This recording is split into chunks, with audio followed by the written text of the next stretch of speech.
Order.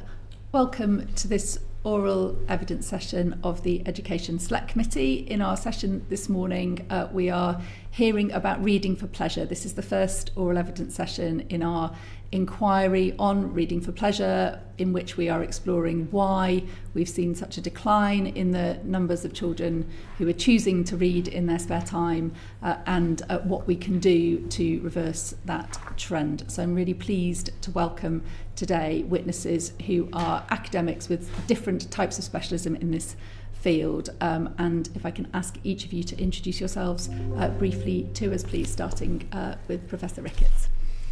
Hi everybody, so I am Jessie Ricketts. I'm a Professor of Psychology based at Royal Holloway, University of London. I've spent about 20 years researching language and literacy, and I'm particularly passionate about reading as children move through upper primary and into secondary school. Thank you. Dr. Taylor. Good morning, I'm an Associate Professor at University College London, and my research focuses on the mechanisms that underpin reading and learning to read. Thank you. Dr. Shinskey. Good morning. So my area of expertise is cognitive development in infancy, especially symbolic sensitivity, so understanding that you can learn something from a 2D platform and then generalize it to the real world, which involves things like picture books from the very earliest ages. So that's my current research. Thank you. Dr. Hendry. Good morning. I'm Helen Hendry. I'm a senior lecturer in primary education at the Open University. I started off with a career as a primary teacher and then a teacher trainer for many years. My research focuses on pedagogy and teacher training for reading for pleasure. And I currently work with my colleague Teresa and leading professional development with teachers and initial teacher educators across the UK. Thank you. Professor Cremin. Good morning, my name is Teresa. I work at the Open University. I'm Professor in Education and Literacy, and like Helen, an ex-teacher from the primary classroom, and worked in teacher education for 18 years, researching reading for pleasure throughout that time, and now currently engaged in and continuing that journey to understand better how we motivate young children to read, what kinds of context, what kind of pedagogies, and what kind of role models do we need to provide to support them on their journey. Thank you very much. Really interesting wealth of expertise that we have in front of us today. Can I start with quite an open question, just to get your introductory thoughts on this topic? If I can ask you briefly, there's a great deal of evidence setting out the benefits to children of reading for pleasure and also of being read to. Can you briefly give us an overview of these benefits? I don't know who would like to start with that. Perhaps Dr. Ricketts, yeah? I can start, absolutely. So I think we're all on this panel absolutely passionate about the importance of reading. And it has a wide range of benefits, and I think I'll leave it to some others in this on this panel to talk about the benefits in terms of enjoyment and so on. But for me, the main benefit of that reading and that kind of volitional reading and engagement that young people do outside of school is to support their learning and to support their understanding of the world, and particularly worlds that are not part of their lived experience. Of course, when we pick up a book, there may be characters and environments that are not part of our lived experience, and that is particularly important for people who are not moving around all that much and who maybe don't have access to those things. It's really important in school as well to make sure that children have access to learning. So I'll pass down. Thank you. Sure. I think I will focus on the kind of fact that books contain a really, really rich variety of language that we don't get exposed to in other contexts. So it's very clear from quite a lot of recent research that the book language is very, very different from the language you get in spoken context, in TV, in listening to podcasts, any of those other kinds of language that you get exposed to. Book language is really rich in terms of the vocabulary, in terms of the grammatical constructions, all of those really kind of complex aspects of language. And of course, you can't use those things in your own writing either if you're not exposed to them. So that would be my main thing I'd like to say about the benefits of reading, that you're really being exposed to a rich variety of language through reading. Thank you. Dr. Shinskey. Yeah, I'd like to add to that. So sharing books with infants, so looking at parents' motivations to read to their infants. some of the benefits are language. Not just infants can learn specific words from a particular book, but in general, the more an infant is read to, the larger their vocabulary is later, so there's a snowball kind of cumulative effect. But reading to infants also increases an infant's own interest in books as something that they would then go choose to do as an activity. Also symbolic thinking, so children need to learn how to read books, read maps, interpret information on screens later on. So understanding that you can learn about the real world indirectly from something as simple as a picture book that teaches you the name of, say, an apple, is a benefit.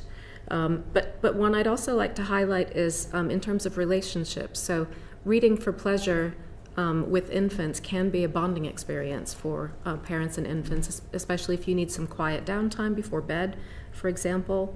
And so those are just some of the benefits of sharing books with infants. Thank you, Dr. Hendry. Oh, well, I agree with a lot of what's been said already. Certainly the book language offering not only enhanced vocabulary, but actually for early years and primary children, enabling them to develop a more complex understanding of syntactic structures, expressive and receptive oral language, and that's particularly through interactions with adults around that book, those book sharing experiences. Print exposure has been mentioned as being really significant, and additionally there's some interesting newer research around the way that children develop emotional awareness and vocabulary about emotions through those early interactions in reading. So there's the potential impact on behaviour and social emotional development through exposure to shared reading and interaction around reading. In addition, I think it's probably worth talking about the way that comfortable experiences with text are likely to enhance motivation moving forward through children's learning experiences in early years and primary schools. So those introductions through reading for pleasure enable children to want to continue reading for pleasure, so laying that foundation not only for literacy and language development, but for motivation to continue to turn to reading. Thank you. Professor Cremin. Thank you. I do also agree, but I think we want to clarify that there's kind of a longitudinal evidence available to us that shows a relationship between those children who have the choice and habit of reading, who are readers, who choose to read regularly, which is arguably what volitional reading is, reading for pleasure, choosing to do it in my time, not necessarily when Miss reads to me, although that might be a pleasure, but if I choose to do it in my own time, there are longitudinal studies that show us there are a range of benefits that are associated with that.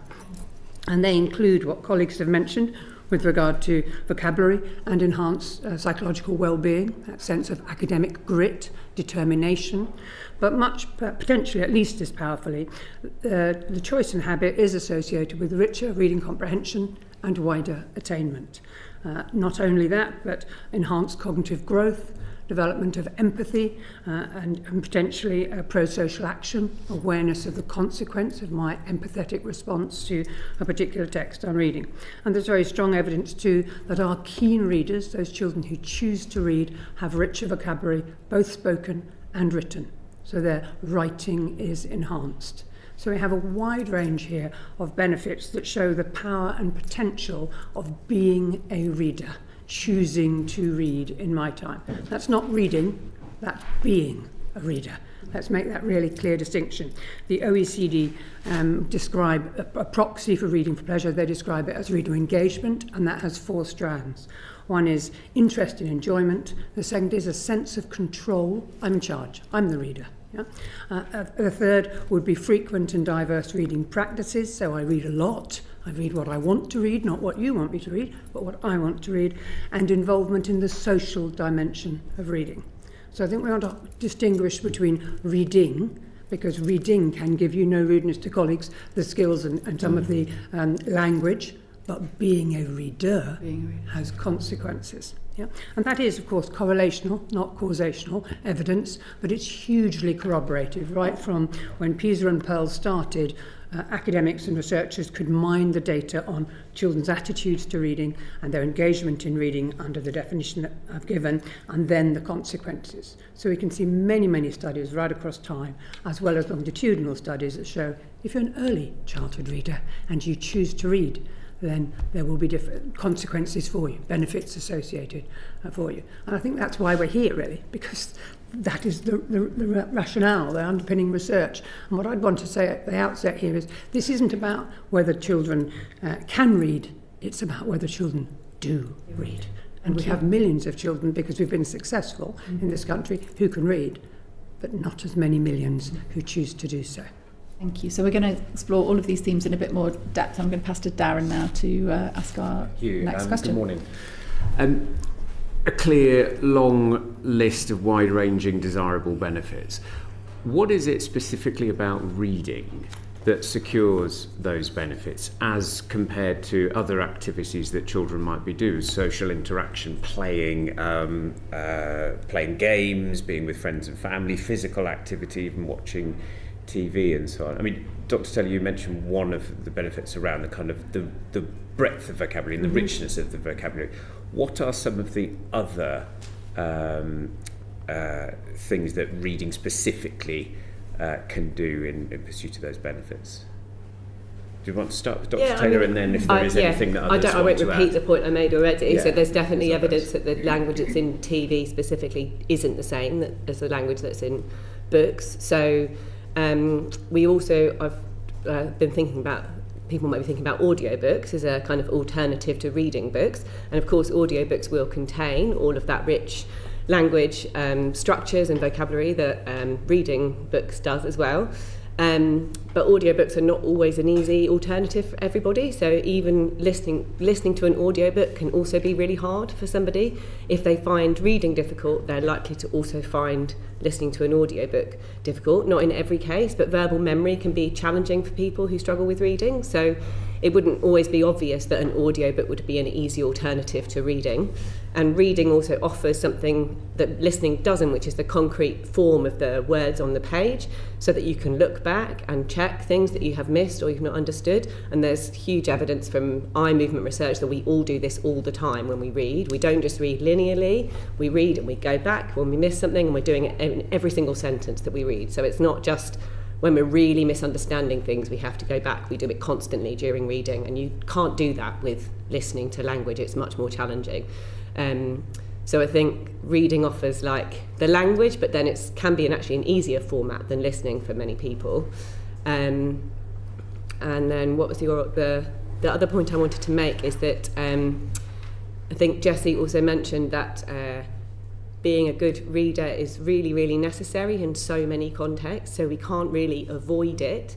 And so, of course, you need to be doing loads of other activities, like physical activities, really important, socialising, all of those things. No one would ever want to take away from those wonderful activities too for children and young people. But we do all need to be able to be good readers and to read in many different contexts. So we kind of can't get away from that, I think. Yeah, I'll stop there. Just to build on what Joe's saying, I think there's a really important point that we mustn't lose sight of here. So you said, okay, there are all these benefits. There's vocabulary, there's language. There's also, let's say, well-being, for example. And one route into those things does seem to be through reading. And I think part of the answer is because it gives young people, if they have the proficiency to access those texts, it gives them access to lots of things that they won't get otherwise. And I think that's really important, but we mustn't lose sight of the fact that if we want them to access all of that wonderful material, so maybe it's a book about a child that really resonates with them, that they don't see in their classroom, and that's really beneficial to them. It's a child who has a particular set of interests that resonate, or a particular profile in terms of their learning needs that resonates. And they may not see that in their classroom or in their home, but they can see that in books. But the crucial point is here, that in order to access all of that, they need to be able to read. And I think that's the point that I really want to make here, is that we cannot consider reading for pleasure if we don't consider reading proficiency. It is only open to those who have that proficiency. Now, in the early years, in the work that Jeanne is talking about and some of the work we're talking about shared reading experiences, and those are quite different. But what I'm really interested in is those independent reading experiences. So once there is some proficiency, if they get there, and most children do, thankfully, when they can then go off and seek all of that information for themselves in upper primary and in secondary. But we do need to not lose sight of the mechanism from reading to all of those benefits comes through comprehension of those texts. So if they can't comprehend those texts, they can't get those benefits. So, we can't think about reading proficiency and reading for pleasure as separate at all. They are absolutely part of the same story, and they feed into each other. But crucially, the proficiency has to come first, because you can't read for pleasure if you haven't got that proficiency. So that's what I would say. I'd just like to add anything to that? If not, Yeah, I've got a follow-up question. Can Yeah, I? Dr. Hendry. Yes, it's just about the sort of early starting point for reading for pleasure. And I think we're probably all in agreement that the skills for reading are really important, and they go alongside reading for pleasure, and both of those things need to happen. But I was interested in Jessie's comment that reading for pleasure needs to happen, that the skills need to happen first. That's not really true in the early years. The skills need to be developed in the early years, but reading for pleasure right at the beginning of children's lives through into early education involves talking about, listening to stories, as you said, shared reading experiences, and the playing that you mentioned is also part of reading for pleasure, because reading for pleasure involves those responses to texts as well as eventually moving on to learn the skills to read them to yourself. So you can read for pleasure without being a completely skilled reader in those early years, and that's where the benefits become incredibly important, as well as the oral language development, which we've mentioned. It's that disposition to reading, so that you don't move into a schooled situation where you feel de-skilled, where you feel that that's not for you and that you're not going to be regarded competently. It's not something that you're going to enjoy. So all those enjoyable experiences really lay a core foundation for the later skills, which of course are absolutely vital. In addition, I think, to go back to one of your original parts of the question, what is it that makes a difference about those reading for pleasure experiences in early years and primary particularly? It's not just the vocabulary that's different in the book language that the children are exposed to. As I mentioned right at the beginning, it's the complexity of sentence structures, and there's some really interesting research which looks at how children interpret characters within literature as opposed to characters in popular fiction that's perhaps more simplistic. And there are opportunities there for children to develop theory of mind, a greater understanding of how other people operate, that other people have ideas that you might not have, and they're working those out through engagement with characters in stories, whether they're hearing about those characters through listening and shared reading and talking about it, or whether they're later on moving on to being able to decode and read about them themselves. So there's some really complicated things at work, because you can develop oral language through playing activities and social experiences. Of course, they're part of that rich experience, but reading engagement in the round provides that in more depth, detail, and in a more complex way. One or two of you mentioned in the initial answers that there's evidence of reading developing kind of emotional strength and development and so on. We've seen some evidence specifically around the development of empathy that comes through reading. What is it about reading that, according to the evidence, helps children develop empathy more effectively than other activities? Would that be true to say? I don't know who would like to I think this speaks to exactly what Helen was just saying, really, is that you can expose yourself, and it's a little bit what I was trying to say earlier as well, to other people's perspectives and people who kind of resonate with you in different ways, and it gives you a way of developing that understanding of yourself as well as that understanding of others. So essentially the route is through theory of mind development towards empathy. I think lots of us have done some work on that, and it's really interesting. I mean, of course, my take has been thinking about teenagers reading independently, though Helen is absolutely right. Earlier on, when those reading experiences are more shared and it's not an independent thing, that manifests a little bit differently, and it's that rich language around the reading, and I know that Jeanne talked about this as well, that rich language around the reading that's important as well. Sorry, Jo. I'm just thinking of a good example of a very early storybook like this. I read to my son, who's 2, not now Bernard. Bernard finds the monster eats him, and then the monster basically pretends to be Bernard. But Bernard's being ignored by his parents, and the child is basically learning about this whole concept of potentially being ignored and how that might make you feel and what you might do in response. So you might pretend to be a monster and bite your daddy if you are being ignored. And that's a really early, I've been reading him since he was born. It's a really early example of that. It's really complex, actually, and I'm sure he doesn't understand it all, but he's getting a much more complex set of emotional experiences through that book than he might be getting from, because we don't ignore him, so through his kind of everyday experiences. I would pick up on your point about why is it reading that develops that emotion thing as opposed to something else.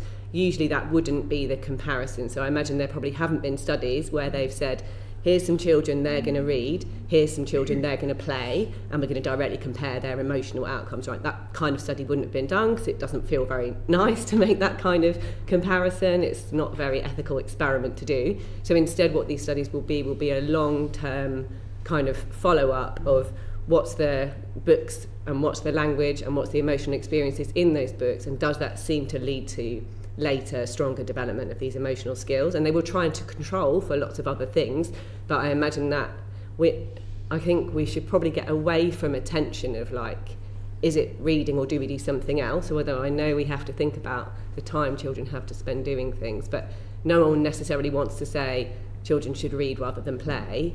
We're just thinking about encouraging reading in a broader context. I might have phrased it wrong. No. I'm just trying to kind of like they're going to be developing them in all these contexts. Yes, Is there one in which you see accelerated development rather than? So I think that is what. There's great potential with reading. I think we all agree. Yes, I would say that it relates to that kind of development of comprehension, of understanding others' worlds as well as my own fictional worlds. So that rich relationship between choosing to read in my time and developing skills. I mean, Jess is absolutely right.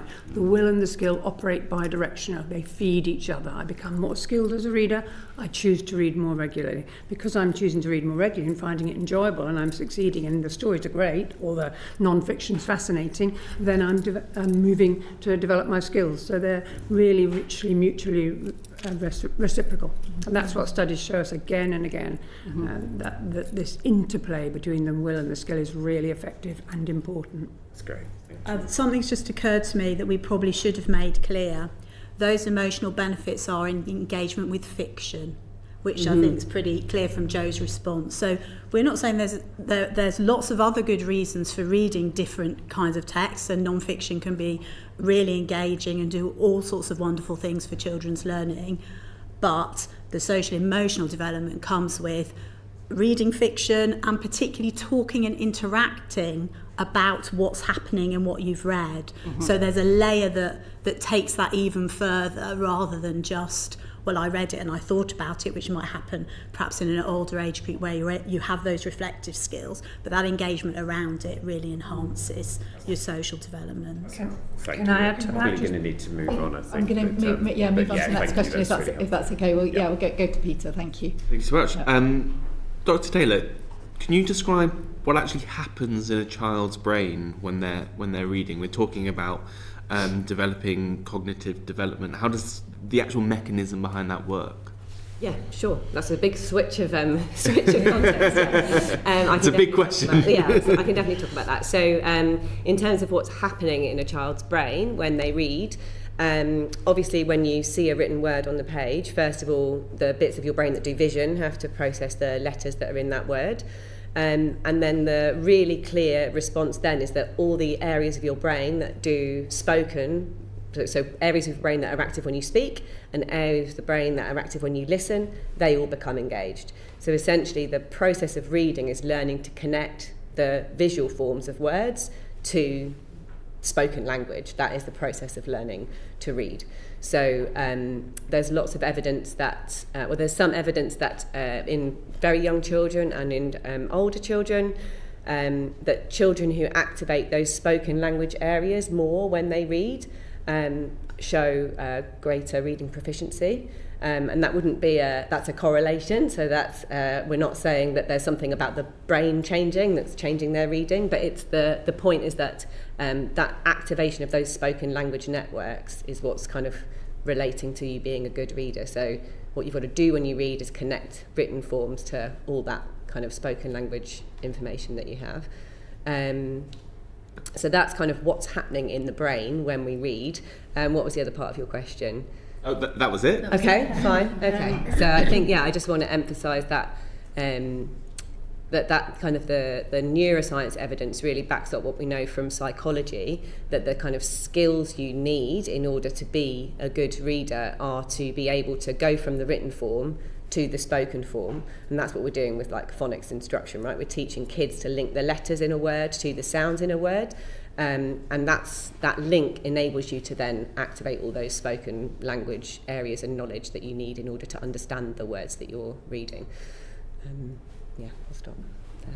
I guess what I would just add to that is to say that, of course, what we know about the brain is that it doesn't evolve very quickly, and that reading and writing are quite evolutionarily recent things that we're doing. So what we do, as Jo says, is we are relying on parts of the brain that are evolutionarily much more ancient, so the ones that support language.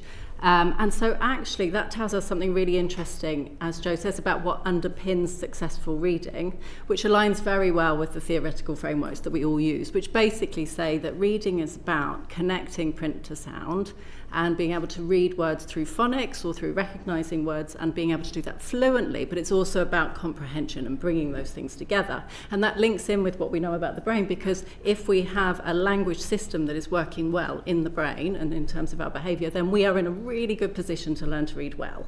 And so that's why it's fantastically important that when we're thinking about reading, we never lose sight of the fact that it is a language activity, and that what we need to be fostering alongside learning to read and reading engagement and so on, whether that's a shared experience or whether that's independent, is fostering that language and that spoken language as well. So this is why it's really encouraging to see this emphasis on oracy in amongst what people are talking about, and also the idea that reading and writing and literacy and oracy frameworks need to be together, and we need to support schools so they can work around language and literacy together. They're not siloed things, they're part of the same kind of story. And that emphasises what Dr. Hendry was saying about how important it is not just to read, but also to talk about what you're reading and engage. Absolutely, and English teachers, exemplify that, don't they? If you ever go into an English lesson, it's just absolutely fantastic to see not just those texts, but also all of that talk and all of that oracy around it. Yeah. And the way that talk is volitional too.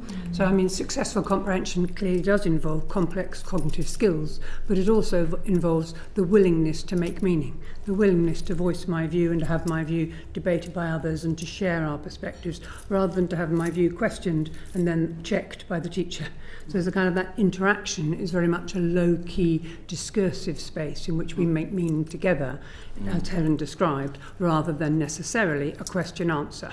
Yeah? So that would be the teaching of English, potentially, checking your comprehension, your inference, your deduction. But if we're trying to foster volitional reading, choice-led reading, we're trying to create a space in which our voices are shared and viewed. Sorry, you go, Jeanne. I was just going to say that, getting back to the question of brain development, that it's not just language. For infants who are doing shared reading, obviously they're not reading the print. They don't understand the function of the print yet, although they will as they get more experience. But it's not just language areas of the brain for infants that will be stimulated. It'll also be things like areas of attention. So listening to a story requires some sustained attention, but also memory, because a story will have a sequence. And for infants, obviously, it would be a very simple sequence, but it'll be other areas of the brain in addition to language that are getting stimulation. Yeah, when I was reading with my nieces when they were younger, and obviously they couldn't read the words, but they could look at the pictures, and I could say, where's the monkey? And obviously that's part of how we get them to engage with the whole process of reading, right? Yeah. Can I just, I think if we're going to, I just wanted to pick up on one more point about what we know from the neuroscience about reading development is the kind of really reciprocal relationship between how the brain develops and reading activity. So it's definitely not the case that we have like a brain that's fixed and that's going to determine our reading ability or our reading engagement. The research really doesn't show that. It shows that the brain changes in response to our kind of our abilities and also our experiences. So there's kind of a really good opportunity, I think, to think about how education and experiences for children can kind of support good brain development. And I think the relationships are much clearer that way round than to say we've got a fixed brain and that's going to determine our kind of outcomes. It's definitely stronger evidence the other way round, that we can change things from our abilities and our actions. Yeah. I'll bring Jess in and then we'll come to your next question, Peter. Very quickly, just to explore that a little bit more, there are obviously sometimes parents who may say, I was never a reader, so, that's probably just inherited. You've probably just not got a reading brain. It's a bit like people who say that they've got a maths brain or a social sciences brain. Could you just sort of tell me a little bit more about how that isn't necessarily the case, it sounds? Yeah, so we shouldn't ignore the fact that there are genetic influences on reading. So on reading ability, much more clearly than on how much children read. There are clear genetic influences on reading ability, but they only account for a certain amount of what's going to happen to a child. And there's very strong evidence that educational experiences and the way they're taught can also hugely modify that. So it's definitely not that there's a kind of fixed you've got a fixed outcome in any way, but there are genetic influences on reading ability in particular. Yeah. Thank you. Dr. Taylor, earlier you spoke about audiobooks and the way in which they don't necessarily trigger the same sort of development, but obviously for children with special educational needs and disabilities, including those with dyslexia or visual impairments, audiobooks can be a really sort of beneficial way to get into texts and into reading. What benefits do audiobooks offer, and how does that differ from reading physical texts? And how can we use that as a way of supporting young people with special educational needs to get some of these benefits that we've been talking about? So I think I didn't want to be negative about audiobooks at all, because I think audiobooks are really great. They contain all of that fantastic language, complex syntax, complex vocabulary, complex emotional interactions, all of that. So audiobooks are amazing. My point was more that audiobooks aren't necessarily easier for children who struggle with reading.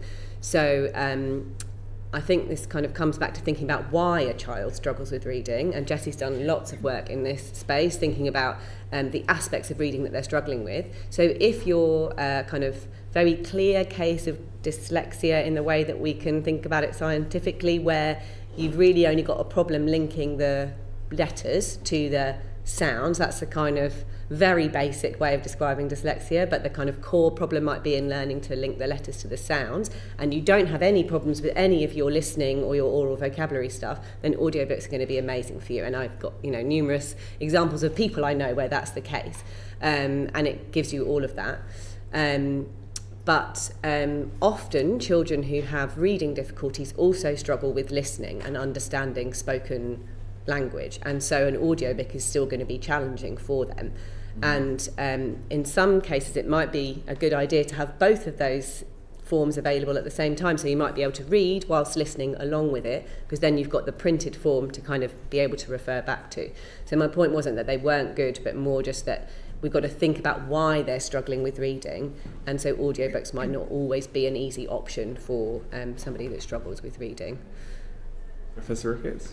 Yeah, I mean, I agree, and as Jo said, I have done some work on this, and I think it speaks to what Jeanne was saying earlier about the other demands that we need to think about, and the other ways that this deploys, the neural circuitry, but also our cognitive skills. And so, of course, with listening and with reading, they're somewhat similar. They draw on the same knowledge base, so it's the language base, it's the words and so on that they draw on. But actually what you're doing when you're listening versus reading is quite different, and it places different demands, particularly on attention and memory, which is what Jeanne mentioned. And so there's been some I mean, I've had a real interest not only in thinking about teenage reading and upper primary, but also in thinking about, how can we harness reading to best purpose, and what is special about reading? What does that give us that spoken language doesn't give us? And I think the answer is sometimes that, when things are on the page, they are there and they stay there.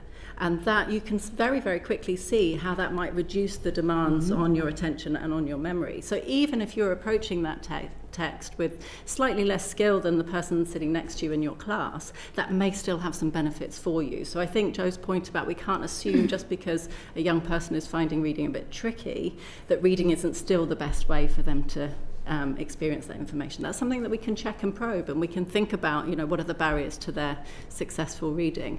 But we certainly shouldn't make that assumption. I mean, spoken language is really tricky. It comes and goes, and it's quite hard to keep it in mind. And that's why we've been so interested in the idea of harnessing reading for the purpose of learning, because of those different attentional and memory demands.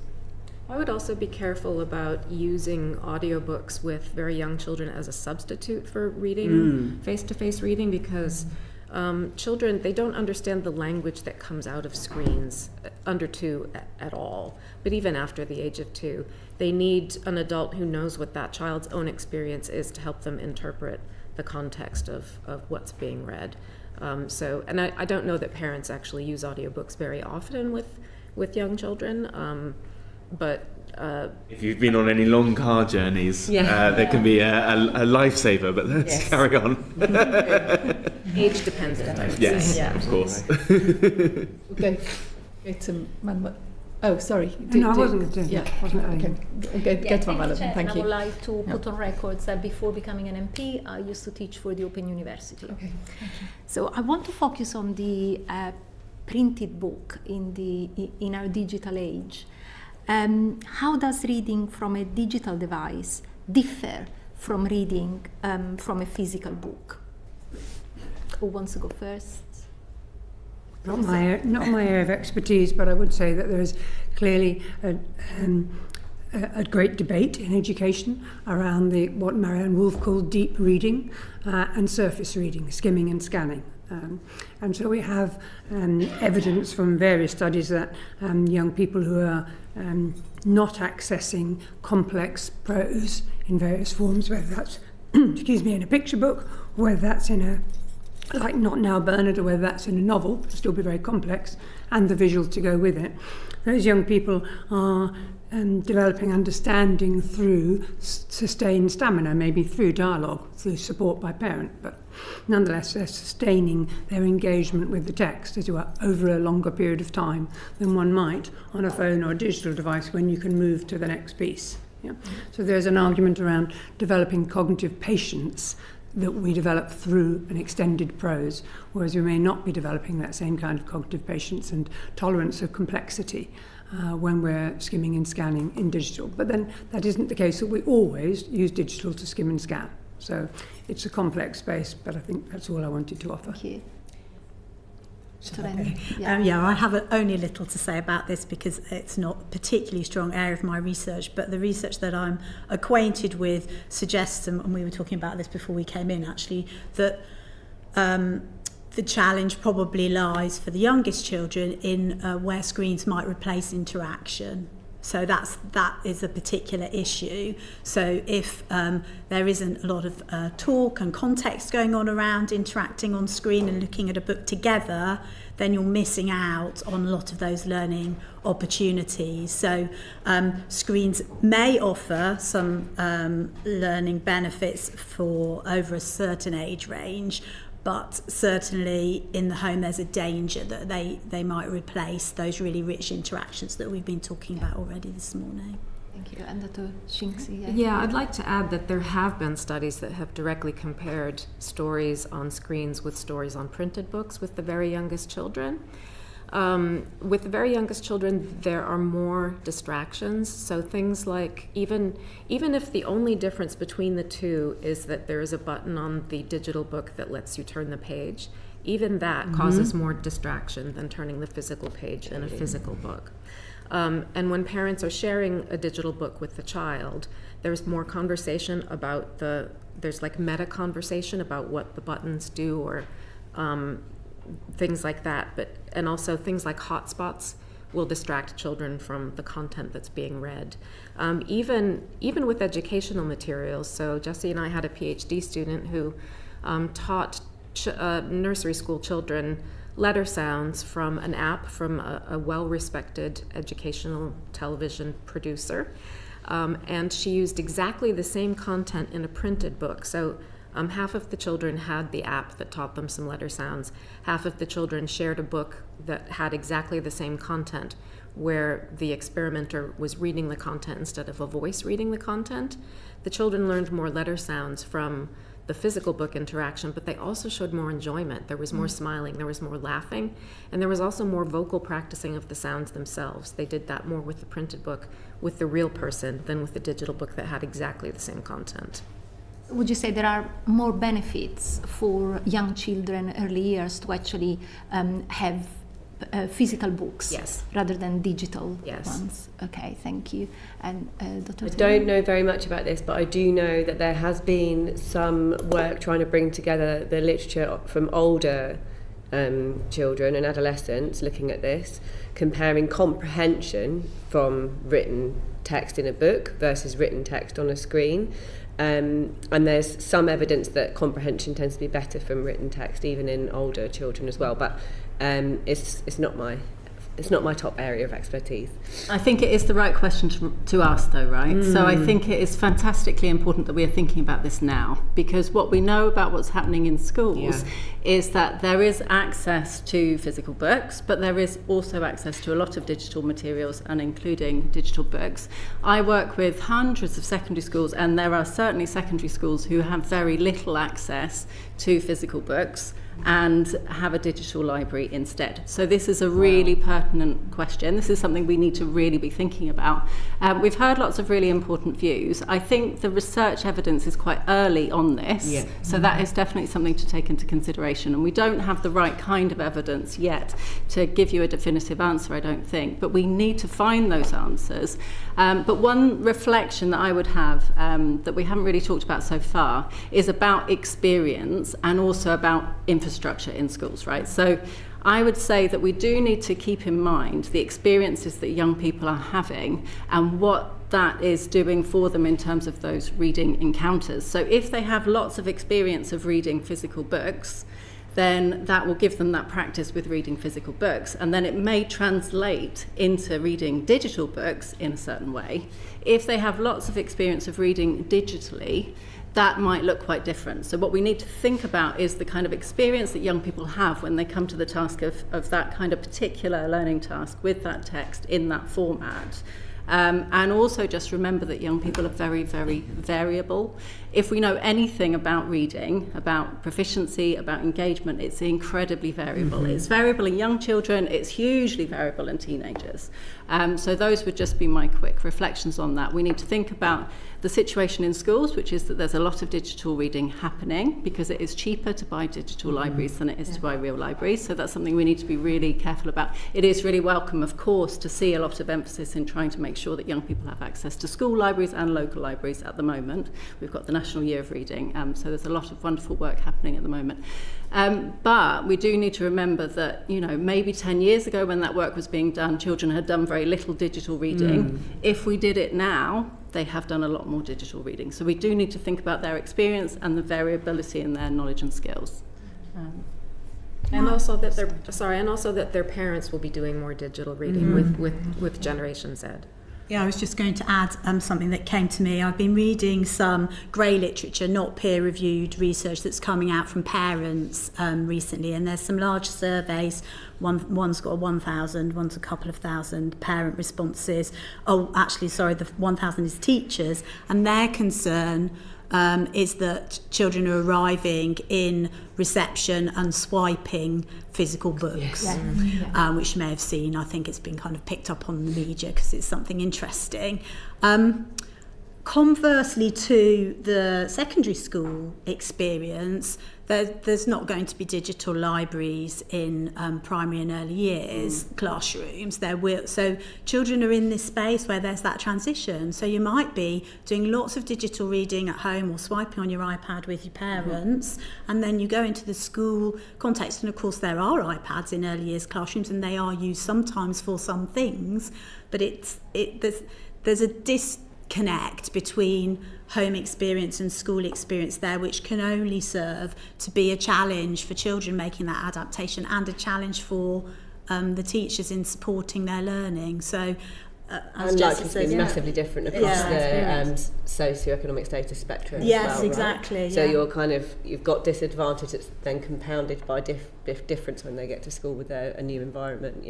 So there are so many there are a lot of different variables at work in terms of children's early experiences of reading, but that concern of children not having that early book handling, that's how we talk about it, and book handling is, knowing which way around your book you hold a book, and knowing that you do need to turn pages, and that you follow it in one direction, and those things may be limited by that screen use at home. So, and it's not, I don't think anyone's saying here that digital reading is less good or not good. It's just about making sure that young people are prepared for the kind of reading that they need to do to access their learning. Actually, not just about accessing learning, right? It's also about accessing assessments. Some of the assessments that young people are doing are digital as well. So, and the way that we assess that learning. So it's just about making sure that our young people are prepared and they have the experience and the knowledge and skills that they need, whatever the task is that they're needing to do, however the reading is coming at them. Thank you. Bring Jess in. And just very quickly, is there any evidence that suggests that there is a tactile dimension to holding and reading a physical book that helps with the retention and comprehension versus, say, a Kindle? Or are you just as likely to remember, retain and comprehend a book on a device as you are in the physical object? I think that's a fantastically interesting question. I don't know of any research that looks at that. I think there's this is what I was talking about with older children and young adults. There is like a meta-analysis, which is like a review of the existing literature, that says that there is a benefit for comprehension for reading on paper as compared to screen. Why?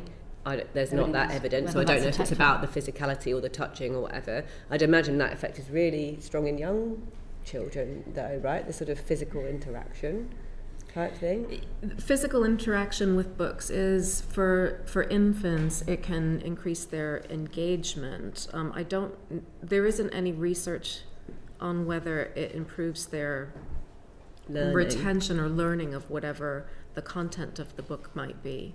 I guess we can come back to more general ideas though of like the something being physically present, and that's much easier in a printed book than it is on a Kindle. So it's really easy to know that in a printed book you can just kind of go back a page, and that's somehow a bit less obvious with a screen that you have to swipe. It's very easy to swipe too many pages at once, go forwards instead of backwards, whereas that sort of physical book is kind of very concrete and easier to go back and forwards in, and compare whether it's the same on the previous page. Even very young, I already noticed with my 2-year-old, he's like, it's the same on the next page if it's the same thing happening from the previous page, and that's very concrete, isn't it? So I think there's something about the concreteness of books that is kind of easy to go back and forth. One of the things, have I got 1 second to say one more thing? One of the things that Jeanne and I have been really interested in looking at with very young children is tactile features in books. And actually the jury's out a little bit. We're just beginning on this in this particular area of research. But what we did find is some evidence that tactile features in books increase engagement. And if engagement is the route through which children get into those books, then there might be a mechanism there. But we're just looking into that. Thank you. So my next question is about multimodal texts, such as comics and graphic novels. We know that this type of books have retained their popularity while overall reading has declined, and that might be because we are living in an increasingly visual culture. However, what does the academic evidence tell us about the benefits of reading this type of text compared to more traditional books? Shall I start with Professor Ricketts? I don't know that I have a huge amount to say on this, except to say that when we think about motivation, we can think about lots of different principles. And Sarah McEwen's work, for example, is really interesting about this in her Love to Read project. So she sets out a set of principles around motivation. And some of them are about kind of choice and access and time and resonance and kind of social interactions. And I think if you think about what's motivating young people in that way, then giving them choices of different kinds of text to read is really important. One of the things I've been quite interested in thinking about, haven't done any work on this yet, is different structures of novels. So we've seen an increase not just in graphic novels, but also verse novels. I don't know if you've come across those. And I wonder whether there are some really interesting things to find out about novels that are just structured slightly differently. And my take on it, I think, resonating with a lot of what we've said today, is about the demands that places on young people and thinking about that. So if you've got that graphic novel or you've got that verse novel, things are being structured in a slightly different way, which I think lends itself to engagement and comprehension in a slightly different way from a traditional book. So that would be my offering on that. Yeah, I think my point would just come back to the complexity of the language that's in these different types of reading materials. So the complexity of the language in a graphic novel will not be the same as the complexity of a language in a traditional novel, but the story structures might be as complex and the theory of mind stuff might be as complex, but there are definitely going to be some language things that you're not getting from a graphic novel that you might be getting from a physical a novel, for example. Yeah. Just that, I think one of the key things we need to revisit here is the power of narrative, the power of the nature of story that draws us in, that tempts us to want to know, to tempt us to turn the page. And that will be evident in a verse novel, in a graphic novel, in a story in a magazine or a comic, and indeed in a more traditional novel. And there are many, many studies from Jerome Brunner's work onwards, as it were, and before, that show the power of talking through story, not just in the book, but in the day when I've taken the child to the park and we're telling the story of the day. We think through story. People argue we dream through story, we structure our lives through story. So the power of narrative is seen not only in large-scale studies that look across, say, Jeremy Moss's work, that looks across 35 countries, OECD data, showing a strong relationship between reading fiction and reading attainment. That doesn't show up in the same way for newspapers, in the other OECD features comics, newspapers, non-fiction and magazines. Yeah. So it's the narrative arc, I think, that is making the difference here and tempting the young people in. But in a graphic novel, you've got the visuals as well as the story. So even if I can't read all those complex words, I can interpret and intuit that story. And just perhaps I'm 7 years old and I haven't got the language skills yet to read it all, but it feels like a real book. Yeah? And it's not, it feels to me perhaps more upstep than the picture fictions that I used to be read to or read still. I mean, you can read picture fiction to Key Stage 3. That's not a problem. But if I don't feel that's a good book, if my identity wants me to think that's, a low-key book, but I can read a graphic novel. Yeah. And so I can become a reader. I can join the reading community in this class and be seen as a reader and accepted as a reader because I'm reading the graphic novel. Whether I'm solving every word on the page, I don't know. And I don't know of research that compares the two. But I think we do need to, going back to what Jessie started with, respect the reader's choice. Yeah. Mm-hmm. This is about reading for pleasure, therefore it's their reading, so it's volitional. So in order to, and we have many, many studies that show this, in order to support reading for pleasure, we need to give agency and we need to respect choice and allow it to be their reading and therefore give them the autonomy that they need to make their own choices. And if that is graphic novel after graphic novel after graphic novel, and I'm the teacher, I'm not worrying about that, but I'm paying attention, I'm noticing, and I'm thinking, how can I introduce other texts so they don't get stuck in a genre? Mm-hmm. Yeah? But if they're motivated to read this genre for the first time, aren't I pleased? Yeah, it's so important as an entry point, I think. And it's about, so it's not just about choice, it's about having that very supported kind of choice. And that's where those professionals in schools, it might be a teacher, it might be a librarian, and them supporting you with that choice and to broaden your horizons. But once you've kind of got a child hooked, I think that's half the job done. Yeah. It's also about feeling success. So one of the things that we know about motivation, and is quite, I think, a really current topic of research at the moment, is the fact that it's not a static thing. So we are not either a motivated reader or an unmotivated reader, and that will be true of all of us in the room as well, right? It depends on what we're reading. And part of that, it depends, is about whether we feel success in what we're reading. If we feel successful, if it's not taking up too much bandwidth, too much effort, then we can really engage with it, and then we enjoy it, and then we'll carry on. If it's a topic that we're less interested in, or it's just really hard, when I'm reading the physics papers of my colleagues sometimes at work, I find that incredibly hard. I don't feel much success. I don't enjoy that as much as I do when I'm reading my very familiar kind of psychology papers. So I think, that point about kind of success and getting children hooked in whatever way we can is really important. Librarians are so important for doing that, and we see that every day. Can I pick up on that point about the success thing? So there is some evidence, in fact I think you're on this evidence, it's one of your papers, but for looking at children with, actually maybe this isn't yours, but anyway, children with dyslexia and typically developing children, thinking about whether they enjoy reading in the moment, so not just an overall question about whether they enjoy reading, but giving them a kind of excerpt from a text and asking them about their enjoyment. Children with dyslexia can report enjoying reading as much as typical children, but they sometimes then show that they are less willing to read more because they find it effortful. So they can enjoy it, but if they find it hard, that then kind of can have a knock-on impact on their willingness to do it again. So again, this comes back to the success point, that you need to not only want to read, but also be successful at reading in order to read again.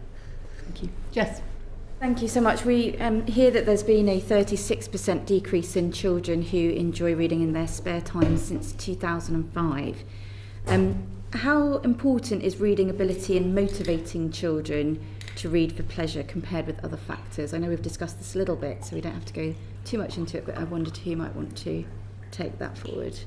I can start with that. Again, I think it's important to think about at different stages of the reading process. So we've got very young infants before they go to school, we've got preschoolers, we've got those who are in the early years of school, developing their reading skills and also hopefully having lots of rich reading encounters. And then of course we move into where I'm most based, which is thinking about independent reading and making sure that young people can read independently and do read independently.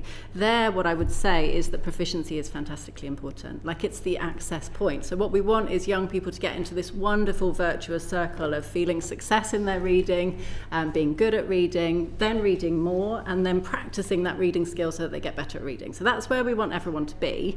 But importantly, and what comes from my research and also research of others, is that that proficiency is the access point. If you're talking about that independent reading where they really are doing it on their own, we're talking about being able to read words accurately, being able to read words fluently, being able to do all of the comprehension stuff that is involved in building those complex mental models of what's going on. So that's the vocabulary knowledge, the grammar knowledge, understanding the background knowledge about that particular situation, or trying to developing knowledge of those particular protagonists in that story or of that particular non-fiction topic. And so there's a lot that's going, it's an incredibly complex process, that reading, and doing it proficiently and doing it with success. And we need all of that to be kind of happening in order to see that motivation and to see that engagement.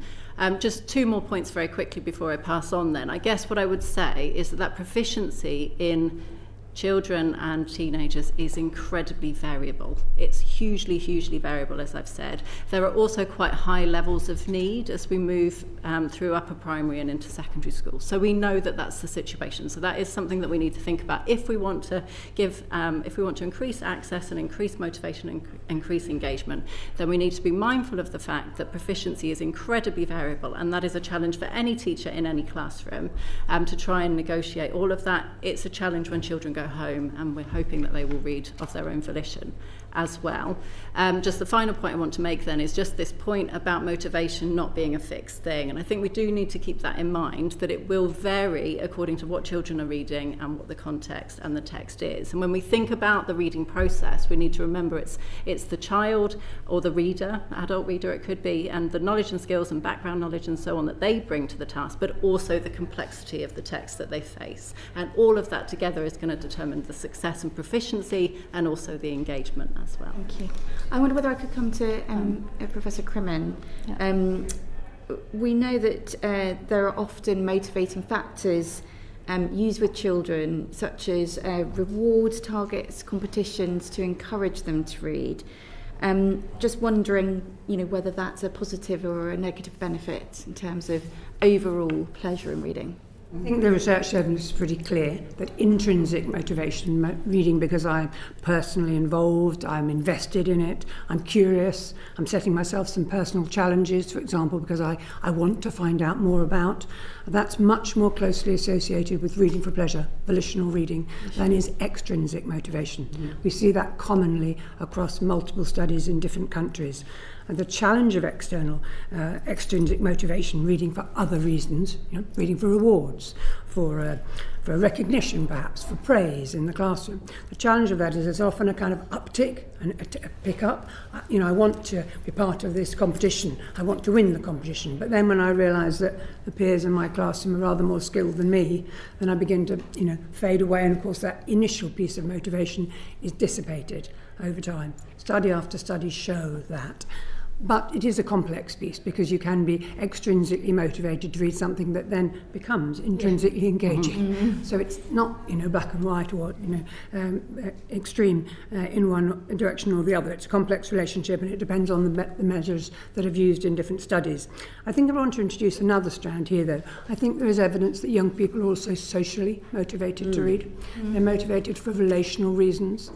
Their peers, perhaps, are reading a particular story and I want to read it too, like the Harry Potter phenomenon that came around. I want to connect to others, perhaps. I want to hear what others say. We're reading chapter 6, and I read chapter 6, I want to know what they think. Did you think this? I didn't. I was surprised by that. And that kind of sense of engaging. Helen and I are involved in a study now, which I haven't done the full analysis of, but we can see in year 5, 6, primary school, young people are motivated by each other as readers. That sense of a community, not the whole class, but a subgroup of 3 here, 4 good friends over there, who are reading together, perhaps different books, but also talking about those books, but motivating each other to continue as readers. But I would want to push back a bit on what Jessie said about proficiency being the access point in some ways, because whether children choose to use that access point is a matter of motivation. Mm-hmm. I can have the access. Mm-hmm. I could read. I could choose to read. I don't want to. It's not for me. It's for the boffins. Oh, it's for the others. It's not my thing. I do football or whatever it is. You can see I'm being a bit stereotypical. But, so we have to support not only the skill set, we have to support the will. That developing that balanced provision where we're offering support for developing the desire to read at the same time as developing your skill is absolutely crucial. And there are studies that show when we get that balance better, then we have readers who choose to read and they can read, but they take that skill further forward. This leads me on actually very nicely to my next question, which is what would you suggest are the main causes of the decline in reading for pleasure among children in recent years? And I'll start with you, Teresa, and then go down the panel. Thank you. What are the main causes? I didn't make notes on this one. I'm just going to go in my sense of understanding. One is the ubiquitous use of technology, for sure. Another would be poverty. Access to text, the closure of libraries, the opportunity for young people to get books that are demanding and engaging and motivating. There's some American research showing that some children live in book deserts, areas where the only access to any kinds of text are low-level, no quality, that wouldn't engage your 2-year-old Joe, as it were, or any other 2-year-old, and therefore that holds young people back. I think another particular pressure is the curriculum pressure and the backwash of assessment, where teachers feel the need to work towards, in England, the SATs, but whatever the assessment frame is, and in accountability cultures, that's where teachers work to first. And so reading for pleasure can often be seen as a sideline, a nice to have, an extra, rather than actually a core part of what we need to be supporting our young people to be readers and to choose to read, to develop the habit that gives them the benefit. So I think that these various factors interplay, many more societal inequities in various ways, class, gender, whole range. But those, I think, are the key ones that are problematic. Thank you. Helen? I don't have a great deal to add to that. I'm thinking about, I think we have to frame it slightly as a societal decline.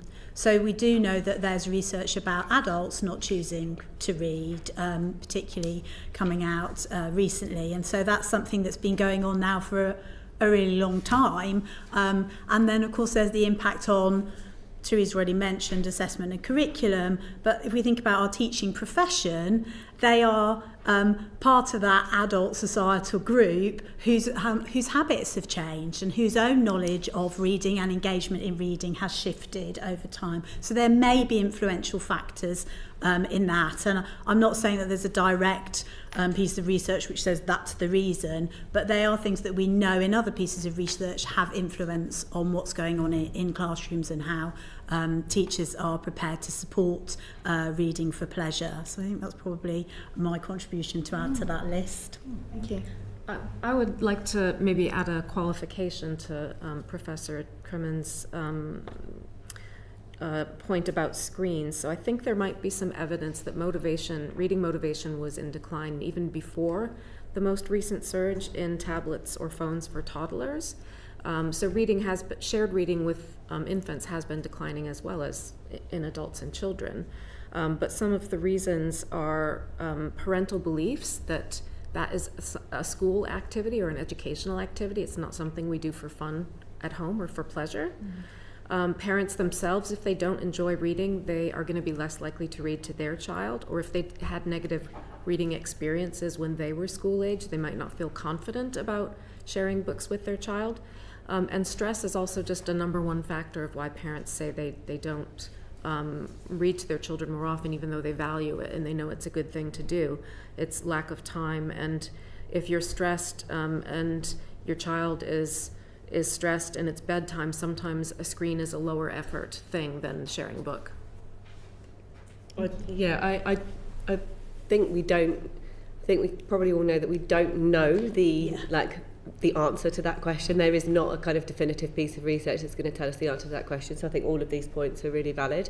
I just want to pick up on Jeanne's point about parents reading with their children and how we might kind of, one way that we might help with that is that also parents may not have the skills base to do that. So they aren't going to feel confident reading to their children if they feel they're going to struggle over the words in the book. And there are large numbers of parents that might be true for.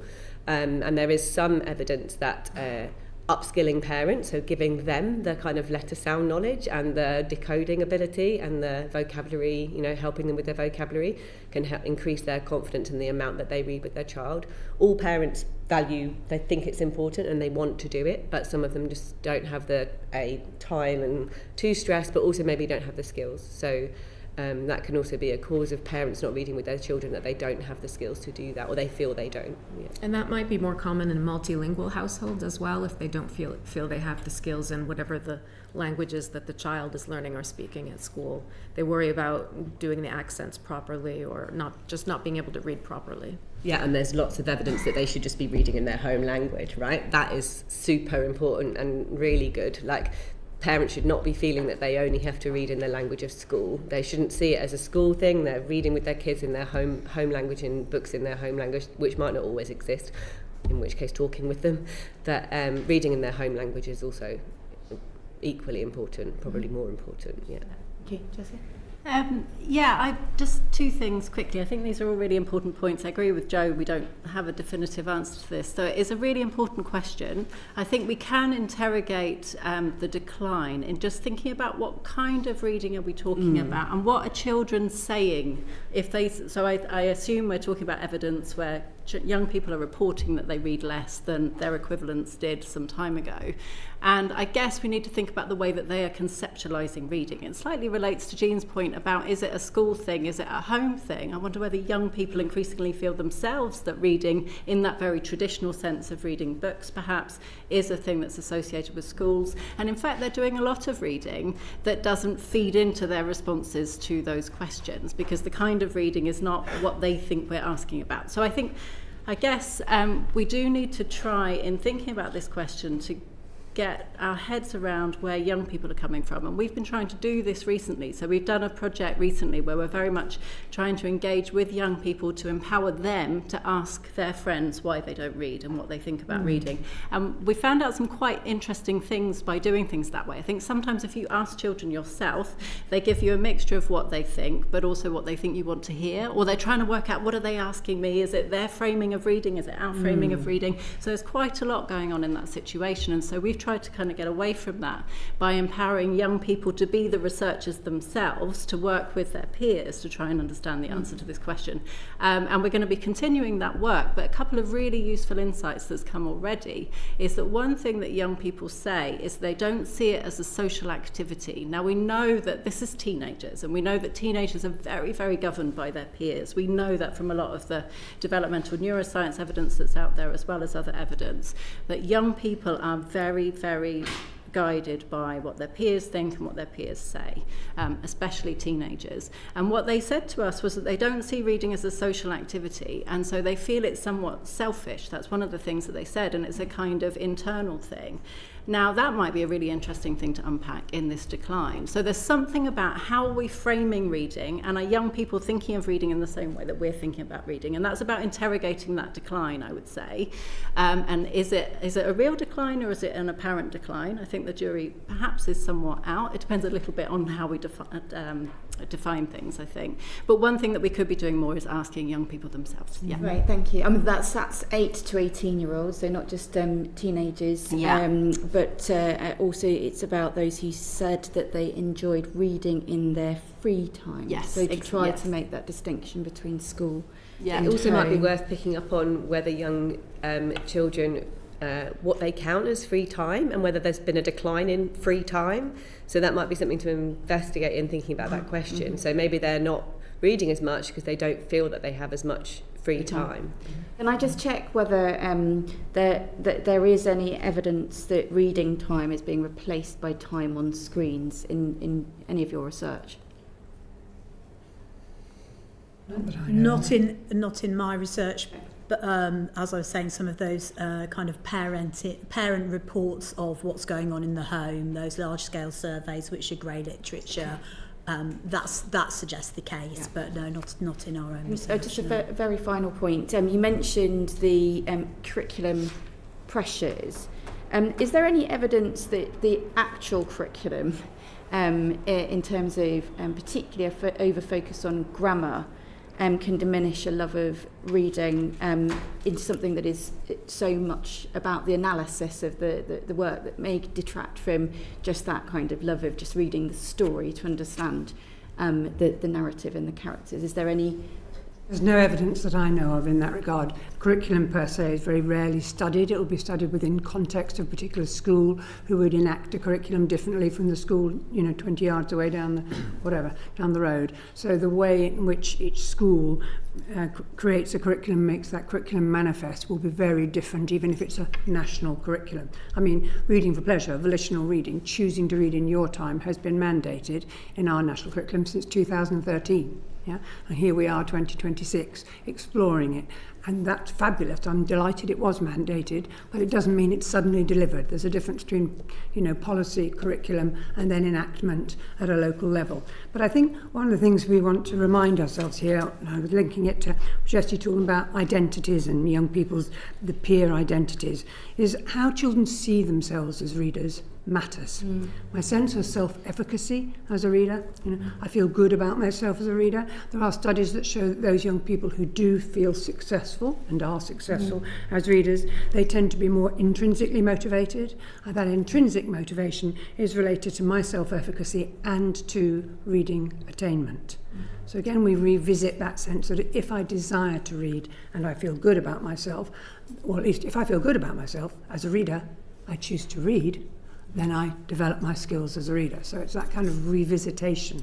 And I think readers' identities are what we don't pay enough attention to in school. We tend to see here as if there's reading for pleasure activity over here and there's a reading skill activity over here. What we're developing is an identity of a human who sees themselves as a reader, as it were. And the adult identities, as we've seen from the State of the Nation work, from the Reading Agency in this country, in Bone et al., across, as Helen was saying, in US, adult reader identities are on the decline. You know, more adults saying, I don't see myself as a reader. I've never been a reader. What are you asking me about? And reading's nothing to do with me. Well, if we haven't got reading role models in the home or potentially in school, how do we support our young readers of tomorrow? Thank you. Can I come back to your point about like whether ways in which things are taught might turn people off? Because I think we can think about that in with respect to the curriculum and assessment at different times in like points in development and points in children's kind of school career. I think that often it's not necessarily the recommendations that might be wrong or off-putting, but it might be how teachers feel they have to what teachers feel they have to do with them.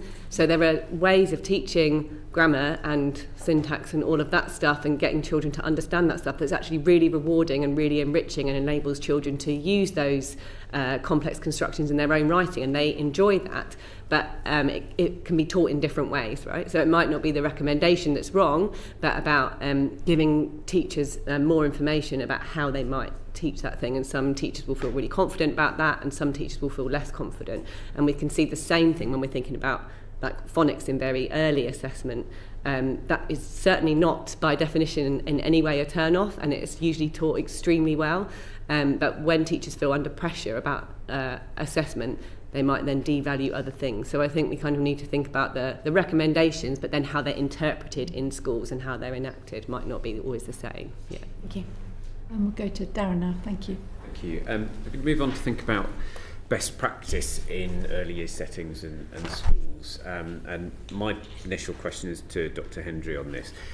Based on what we know about young children's development in particular, what does best practice look like in early years settings so that they develop, as we've said this morning, not just the habit of reading, but becoming a reader, having a love of reading?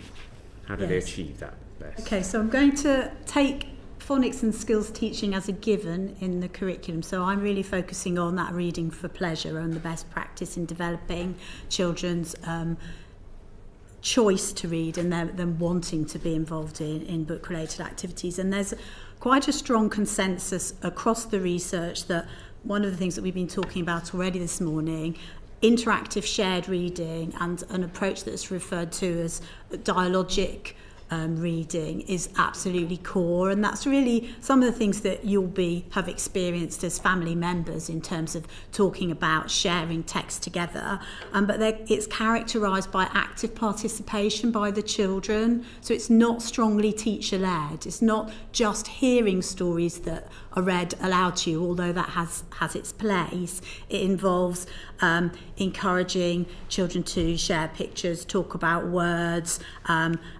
the adult is adapting their own interaction, tuning into the children's verbal and non-verbal responses. So there's lots of reinforcement around text going on, and that's absolutely key. And it sounds so simple, but we know from the research that early years practitioners, there are a number of barriers which mean that might not always be happening to the extent that we'd like to see it. So that's really key, and there's some work around supporting early years practitioners and teachers to ensure that that's happening in a way that's really open-ended and child-led, because it takes some kind of sophisticated practitioner engagement and some time and focus to make that really work and not become directed by the adult. We know that repeated reading, so and this moves through into the primary phase actually, but encountering a book that you've heard several times has a particular benefit in terms of the familiarity with it, your confidence in being able to talk about it. So reading the same thing over and over again, as very small children often ask for at home, is something that we know actually has the research behind that making a big difference to how much they gain from that experience. Then our own research has looked particularly at informal book talk, which you can imagine is a bit of a given in those situations, but that's not just child to adult, that's also child to child. So allowing time for children, even if they can't read books independently yet, but they've heard it lots of times, they've remembered the story, they want to share the pictures and talk about it with their friend, they're getting so much out of that informal interaction where they're relaxed, they're comfortable. We've seen them in our research, they're sort of snuggling up to each other and they're sharing pictures together and they're laughing and they're remembering what's happened, and it's all creating those language foundations that we talked about early on. So that's another key feature.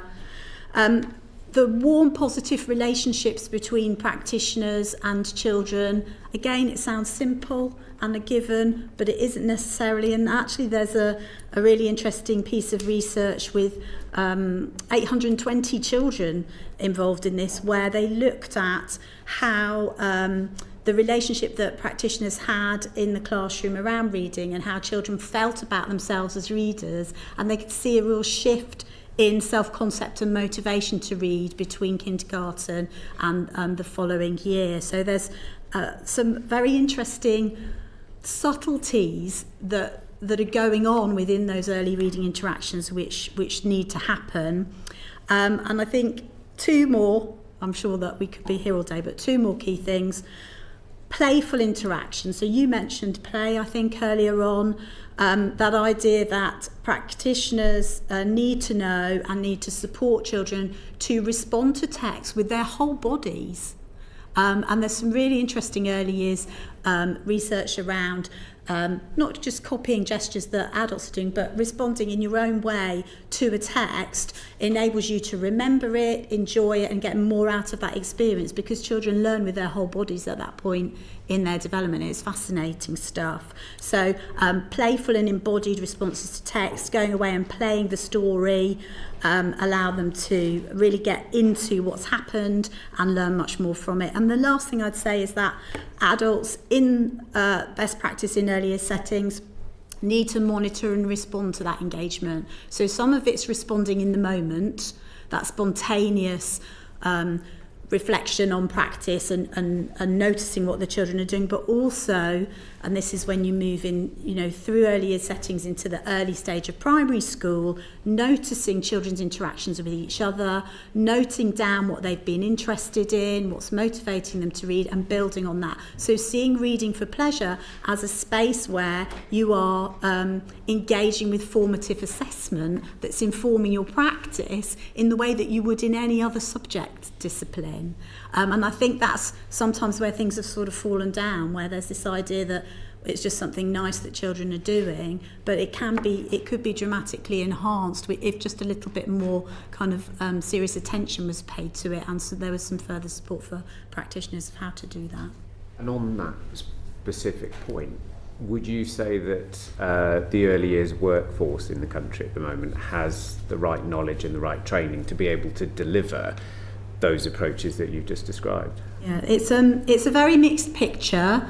I haven't researched in early years in the early years workforce, but I'm very familiar with the research in that age group. And what we know is there's some confusion currently, particularly around the role that skills play and where and when phonics should be happening. So we know that's part of the curriculum, and it's really important, as we've mentioned, as a foundation of skills. But in those early years, in the early years workforce, there's a sort of drip down effect coming from school curricula, where there's a worry amongst those practitioners that they need to get children ready for school, and the thing that they might need to do is lots of phonics, but they don't have the training and the skills appropriate to do that necessarily, and also it's not developmentally appropriate for the very youngest children that they're working with. So there's a real kind of confusion going on. So the short answer to your question is they need help. There's a lot more we could do in that area, but that's the particular challenge that they're experiencing, as well as there's such a varied range of qualifications and skills in the early childhood workforce that I know that there are some really sensible things in the inspection framework, for example, around shared reading, but it's about the how. So there are statements saying that Ofsted will go and inspect early years settings and look at whether shared reading is happening. But do the practitioners really know how to develop those kind of interactions that are supporting children to want to read, to talk about reading with their friends, and all of the wonderful things we've already talked about this morning? So I think there is definitely more work to be done there, and actually in the teacher workforce too, not just early years practitioners. There's still some confusion where the focus, perhaps rightly so, has been on skills, but that balance has been missing for some of our workforce. Okay. Thank you. And there are, if I can jump in on best practice at home, because children are coming into reception, having had some home experience hopefully with shared reading. Parent modeling is probably one of the first points of best practice, is show your child your own love of reading. But also having realistic expectations. Expect children to have a short attention span. Expect them to wander away at some point and that you might have to come back and repeat something. Also the frequency. Even if it's only for 5 minutes, reading daily is one of the best practices that parents can engage in. And engaging in the sort of dialogic, so shared reading is a dialogue, so extending on your answers to your child's questions or relating it to their own life, that sort of thing. There are all kinds of things that parents can do at home that they might not know about for best practice for bringing their children up to be readers before they even get to school. Can I just comment on that, in that there's some kind of work at the moment going on around parents who wouldn't know how to do that kind of thing and might struggle with it, and that having really safe environments in which parents can come with their children and watch those kinds of things happening, have a go at it themselves, experience that kind of shared love of reading in a really safe space with a kind of professional who understands how to do those processes well, modelling it in a safe and kind of welcoming way can be really helpful. So we can't assume that if we tell parents to do things, they will know how. I'm going to bring Peter in first of all, just because I think we strayed into your question, just as if there's anything more you want to explore on that, and then I'll bring Caroline. Well, I think more or less answer the question that I was about to ask about how we support parents of young children to read with their children. Let me therefore take the opportunity to ask a specific question. Is this something that, for example, government should look at delivering through Best Start Family Hubs or other mechanisms? I would say yes. That would be great. One caveat, though, to that is that I think we need to make sure, if we want to engage parents with this, and we want to engage particularly those parents who maybe don't feel like education has served them very well, or that reading is for them, we need to make sure that those spaces are kind of shared, safe spaces. That's really important. So it matters where those hubs are. And when this has been most successful, people have used community spaces that those families feel they have ownership over. And so it's just really important to make sure those spaces are shared spaces. There's really basic stuff about like transport and all sorts. Like there's no point having something in central Reading if the pockets of Reading where they need these services most, where there's no bus service to that place or whatever. Like, so you can't just set them up. You need to really embed them and talk to the communities and find out what they want and get them to lead it. So it kind of it's not an easy thing to do. We need a place-based approach. Presumably sort of local libraries are another great place where those libraries still exist within communities, which is not everywhere. But a lot of families might find libraries to be kind of an intimidating, inaccessible, or inconvenient place to go where they don't feel comfortable. So I think even more community-based approaches can help. So libraries can absolutely take that role. I think we do see lots of really excellent practice in libraries and bookshops where people might initially feel a bit intimidated, but there are things that those places can do to make those environments more accessible. It's about just proactively knowing that not every family, not every person will feel able to walk into a bookshop, able to walk into a library, able even to walk into a community hub. There may be barriers to that, and it's about thinking about what the different barriers are in relation to that particular area. And I just add, making sure that whatever the support is for parents, it starts from a respectful point of view. They are already engaged with their young people. They are already reading with their young people in many ways, digital and in print, as it were, and building on what they do rather than trying to impose a kind of set of apparent panaceas upon them, as it were. So meet them where they're at. Absolutely. Yeah. Respect them. Thank you. That's one thing I was going to ask really was how you stop it being there's a right way to do this and a wrong way to do this and leading to parental anxiety that they're getting it wrong. I've noticed myself that some children like to read a chapter from this book and then a chapter from that book and then a chapter from another one and then go back to the first one and then round to the fourth one and instead of picking up a book and reading it from start to finish. Should that be encouraged or discouraged? Does it really matter if they're reading something? I would say that we need to respect the reader's right to make their own choices, to read their own way, at their own pace, at their own frequency, with their friends, without their friends, one chapter to the next chapter, as it were. Clearly, if they have the skills, they're deploying an exploration at that moment of saying, how will this work? I know some adult friends who read that way. I'm in a book club and some of those colleagues are reading 4 books at a time. I'm going, you know what, I don't do that. I'm just reading this one. But we are different as readers, and respecting that uniqueness, I think, is important. But that would probably only be with a more able reader who's got that kind of... But I mean, a lot of the work coming out of Singapore, Jeanne Lo, an academic there, is documenting ethnographically teenagers reading in the lived world of reading. So in that particular fascinating study, we're beginning to find out that young people are reading in many different diverse ways, on and offline, in print, in books, and in other texts. And really making their own journeys as readers. Now, these are skilled readers. These are children who are choosing to read. They are volitional reading. But I would say let's respect that rather than intervene and say there's one way to do it here. That would be We've got time to come back to best practice in schools a little bit. Well, I'm just about to ask. Yeah. So, what are the best evidence-based approaches that schools can take to promote reading for pleasure? I'll start with Teresa. I'd call this the parents' question, which is, does World Book Day work? Well, I think there is evidence to suggest that there are a variety of different approaches that are individually and socially oriented that are kind of optimal, really. So I'm in a classroom, for example, or I'm running up to World Book Day, and what am I doing? What's my provision for reading for pleasure? What is my intentional plan to nurture these readers to choose to read in their own time and to develop the habit? That's my responsibility. I'm an educator. Somebody earlier may have developed their skills, or I may still need to be developing everybody's skill in this classroom. Yeah? But I have a responsibility also to nurture them as readers in their own spaces.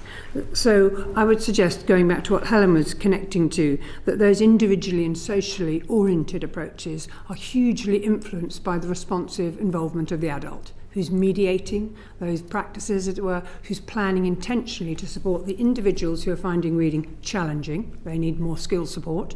At the same time, I need to be supporting them to motivate those young people to continue to read, because it's hard if I don't feel good about myself as a reader. I've got a negative self-identity. I may be in year 6. I may have had 4 or 5 years now of feeling I'm no good at this. Yeah? People have tried to help me. I've been into intervention groups, but I still don't feel good. Yeah? And so that year 6 teacher has the responsibility to work at supporting both the skill and the will. But if I think a little bit, just to give you a kind of brief summary of the individual and social, I mean, individually oriented approach is really looking across the range of data that we can gather from classroom practice data, so pedagogically oriented data, is around resourcing and encouraging young people to create positive reader identities, so thinking of the individual and getting to know the individual. Absolutely crucial. Jessie referred to it earlier on. Assessing their skill set, but also trying to understand them in the round and understand their friends, to understand their reading practices at home, to understand their reading lives, as it were, knowing those readers in the round. We need subtle tools to be able to help us understand, not surveys only that say, I like it, I don't like it. What's the lived experience of that young person as a reader? How do we know that? Then we need, as that teacher, needs knowledge of text to be able to recommend to them. And we have seen many studies, our own and others, across the world that show that teachers tend to rely upon a canon of text from their own childhood. Unsurprisingly, what else can we rely upon except what we've read and encountered? So that canon is of yesterday. It may have some brilliant books in it. I'm not disrespecting our individual canons, but it's not contemporary. It's not now. It's not the texts that are being produced literally today and onwards. And it doesn't reflect today's society. So we need to help teachers recognise, celebrate their canons, but update them. so that they're reading contemporary texts and are able to recommend those texts to others. And then critically, in individually oriented approaches, we're not only knowing the reader and recommending and supporting their choices and developing much more time on choice, supporting choices in various ways, but we're also giving them agency. We're giving them agency and developing, back to our success argument earlier on, that sense of self-efficacy, that sense of competence as a reader. So there's a kind of batch of practices that I'm trying to deploy, or good teachers trying to deploy in classroom individually. And socially, it's recognising that reader identities and habits are developed in a social world. And so we need to have socially oriented pedagogies that enable young people to make connections with others, to have affinity groups or friendship groups. The three of us are trying to finish this graphic novel, whatever. We've only got one copy and we're sharing it, back to your comment, between us, because we're moving it around. Because we've each promised we'll have one chapter each. And we're so excited, and now I'm reading something else different, but us three are connected. And now, as a teacher then, back to our book talk research, we found that those socially oriented pedagogies help children feel they belong. They belong as a reader in this classroom because we are readers. Not we're doing reading, but we are readers, a very different point. And in the context of that socially oriented, then we need the adult role models that have been referred to in terms of parents, in terms of teachers. And so if you go back to your question around World Book Day, I would say if you've got a rich reading pedagogy in your classroom, every day in that phrase is World Book Day. Every day I'm trying to support you 32 as readers. It's my job. Yeah? Because I know the research evidence says academically, socially and emotionally, if you're a reader, it'll make a difference. So I think we need to be really clear about that. It's not a kind of an occasional piece, and World Book Day, the organisation itself doesn't argue that. As when we've just finished some podcasts with them about how do you spread World Book Day practice right through the year. You know? Okay. But I think the piece to move on and hear really from some other witnesses on that question. Can I just ask, does anyone have any particular approaches that work best for boys? Because we know there is a gender divide, and that boys in particular are at their lowest level ever of reading for pleasure. Only if you have any evidence specifically for supporting boys in school. No. And are there any particular approaches that have been demonstrated not to have an impact on promoting reading for pleasure? So are there any things that are regularly done in school settings that actually the research shows actually just doesn't really work? I would say the orientation, back to your question about extrinsic motivation, the orientation to positioning reading for pleasure as a kind of ought to, you should, obligation, requirement. School I work with called it required reading time, which is kind of tempting or not.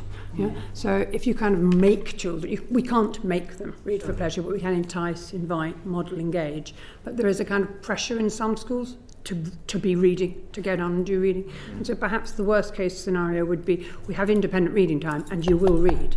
Yeah. We're not giving you book talk time. We're not supporting you to make choices. We're not reading aloud to you, but you will read in this time. So there's no infrastructure to encourage you. Okay. Brilliant. Thank you. I'll bring Peter in briefly and then go to Darren. Many of the primary schools in my local area have reading champions, so young people themselves who are sort of chosen to sort of promote reading within the class. I just wanted to ask, from your experience, what effects this has on that social aspect of reading, on young people themselves feeling agency, but also on the way that schools attempt to sort of foster student voice and a sense of democratic engagement with the school day around reading. You've got some work on peer-to-peer stuff. Yeah, I mean, I think that sounds like a really positive approach. It sounds like a very, very good approach.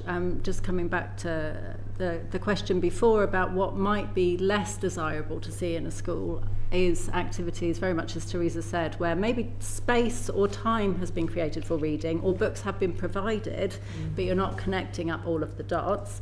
And if we think about young people and how susceptible they are to their peers and how important that peer-to-peer encouragement can be, and also support as well, there's some really fantastic work showing peer-to-peer support in terms of not just reading for pleasure, but also in terms of proficiency as well. I think that can only be a really good idea. idea. I mean, I don't know that there's any evidence per se about what that looks like, but it absolutely resonates with what we know about what encourages young people to read, having that social aspect. So it seems like a really good idea to me. I think the same can be true in these kind of parent-parent interaction and parent hub type things you were talking about as well, that if you've got people in the community that have different networks and that they know lots of people and they want to be kind of pro this community thing happening, they're the ones that can bring the rest of the community in rather than some kind of top-down person. So it's a similar kind of interaction. Yeah, I mean, we'd add to that from our work with universities and student teachers and from our work with schools. So definitely the kind of peer relationship and interaction and encouraging each other for pupils. But we've also seen it with student teachers. So I work with 45 higher education institutions who have initial teacher training routes, and they nominate student Reading for Pleasure ambassadors to support their teachers, their student teacher peers, to develop their practice for Reading for Pleasure. And that has a special space even in that student age group where it's sort of because it's being led by peers, they're able to tune into each other's needs. They're not already set up with this kind of fear of failure in front of their lecturer. You know, I don't know the right answers, I haven't got all the information I need. And they're able to negotiate and develop some really interesting initiatives during their teacher training that support them to embody this pedagogy. So it's a tangent from your question, but it's the peer influence is important one, definitely. It's Darren. Thanks, Chair. Professor Ricketts, given that we know Reading for Pleasure drops off at secondary school age in particular, what should secondary schools be doing in order to kind of rekindle that passion for reading in a really effective way? I think there are lots of things that can be done. I think we can see lots of evidence of really good practice in secondary schools. I should say that. I've seen lots of really good practice. I think my approach to, well, I guess I would say two things. From the evidence base, we know more about what motivates primary age children to read and what best practice looks like in motivating primary age children to read than we do about secondary pupils. And what I would caution against is assuming that what works in primary is going to work in secondary. And indeed, there's been some work to try and translate primary practice to secondary, and it hasn't gone all that well, including in our own work. So I guess we need to not assume that what works in primary will work in secondary, but we need to very much take a kind of integrated approach to thinking about what's happening in primary and what's happening through that transition into secondary, and what might be going on for those young people that reading is falling away. There are lots of things that could be at play. So as young people move from primary to secondary school, the kind of challenge that they face in the curriculum and in the reading materials that they encounter very much shift and change. And so you can actually find that some young people who did feel success in their reading and did feel like they were a good reader and could do the reading thing and therefore were going off and reading for pleasure because it was very much part of their identity, can find as they move into secondary, as the challenge shifts, that reading becomes a much more difficult task. And actually we talk about this often in relation to late emerging kind of reading needs. So you can see reading needs emerging in secondary school as the challenge shifts, and that can change that kind of relationship that a young person has with reading. So that could be one part of the story.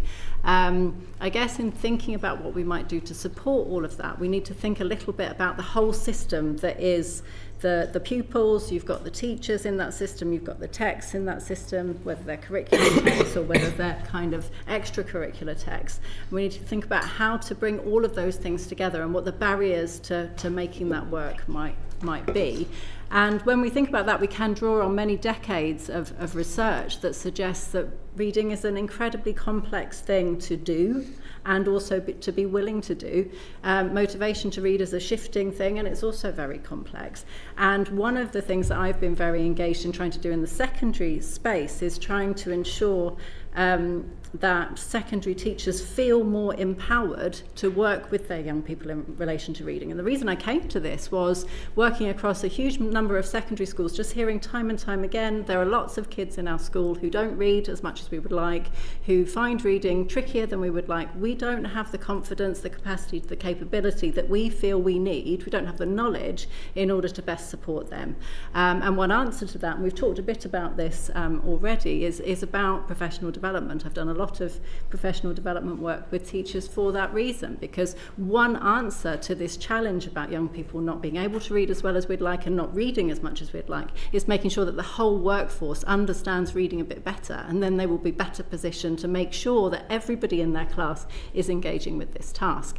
And a really perfect example of that is a kind of initiative that you see in many schools where they say, okay, we want to engage young people with reading more.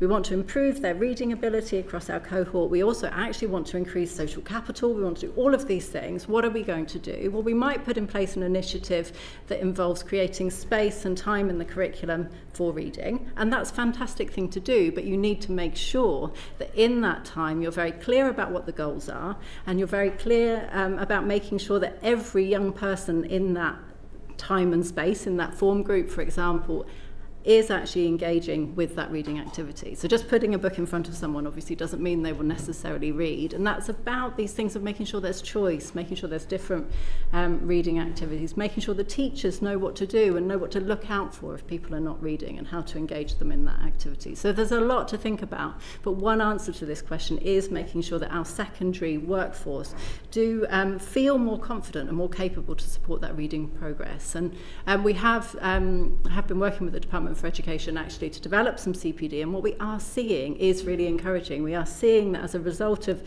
sometimes some quite quick CPD that only takes an hour, teachers reporting that they feel they have much more knowledge about reading and the complexity of reading. They feel more confident about supporting reading, and that is reading proficiency but also reading engagement, and that they feel that they've got much more capacity for it. So we are seeing some really positive signs. So there's a lot to do, but one answer is to make sure that teachers have that confidence.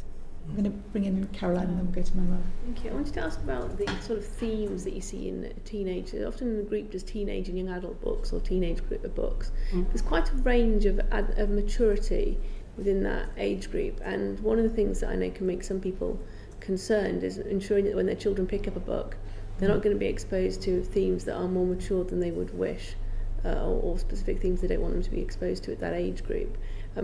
What sort of information is available for parents and teachers and for young people to see what sort of themes and what sort of what they're going to learn from the book before they read it?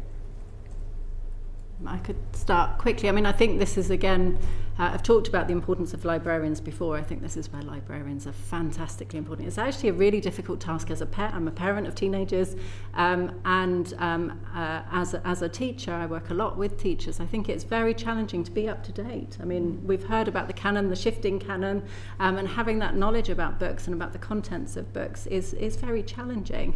I guess what I would say is it's really important to engage with librarians, really important to try and create within schools and within public libraries as well opportunities for supported choice.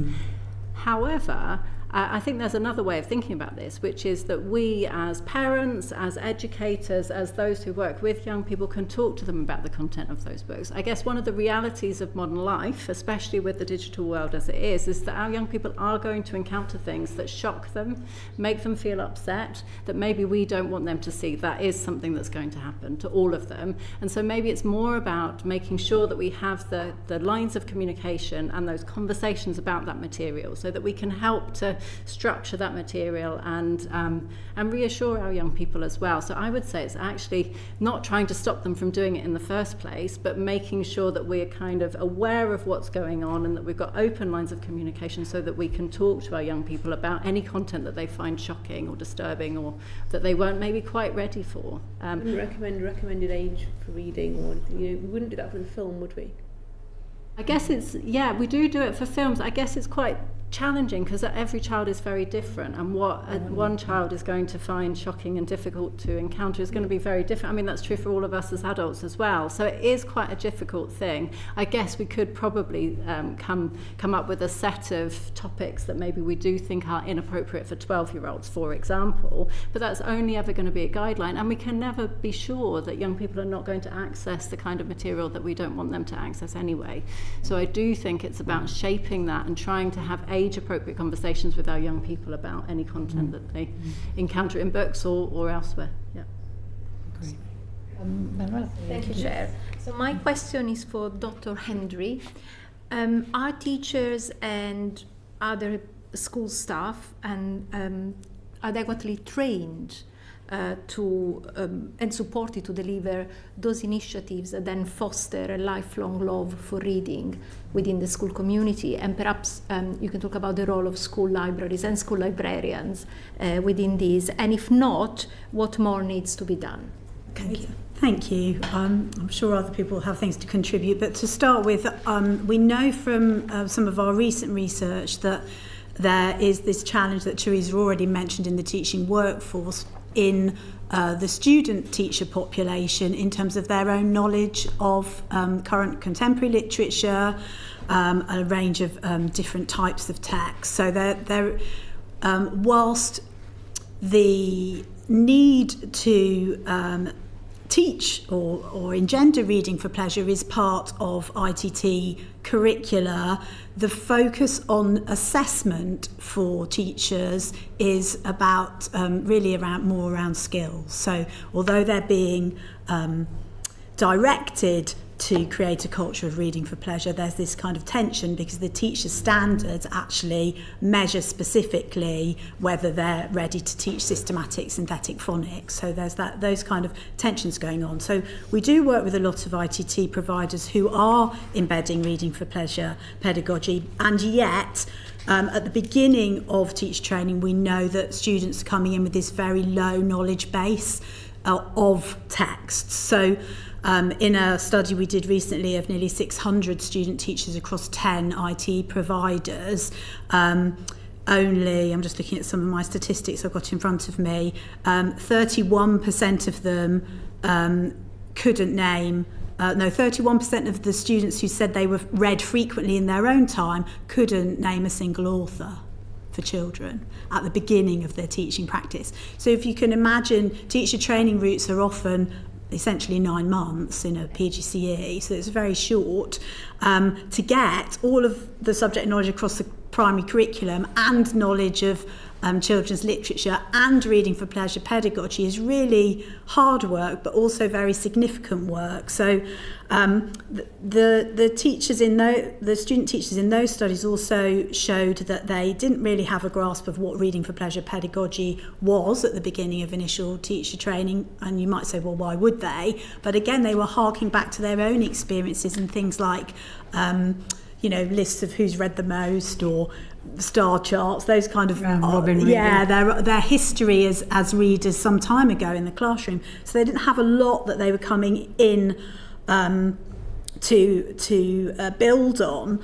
And then, of course, when you're training to teach, you're navigating your university taught content with your school-based experience. And my own research focused on tracking a small number of PGCE students into their first year as teachers, and there's this constant toing and froing, which is borne out by other people's research, between your belief system as a teacher, what your university or other provider is saying is important, what the curriculum is saying is important, and then what's actually happening in the school. So that there is more work to be done to broker that, and I'm not suggesting it's a simple task for ITT providers, because I've been in that role and had to attempt to do it myself, but there could be some more positive work done around things like the ITAP, the intensive teaching placements that have been introduced in initial teacher training, to use those around reading for pleasure. There's also opportunities with helping mentors and schools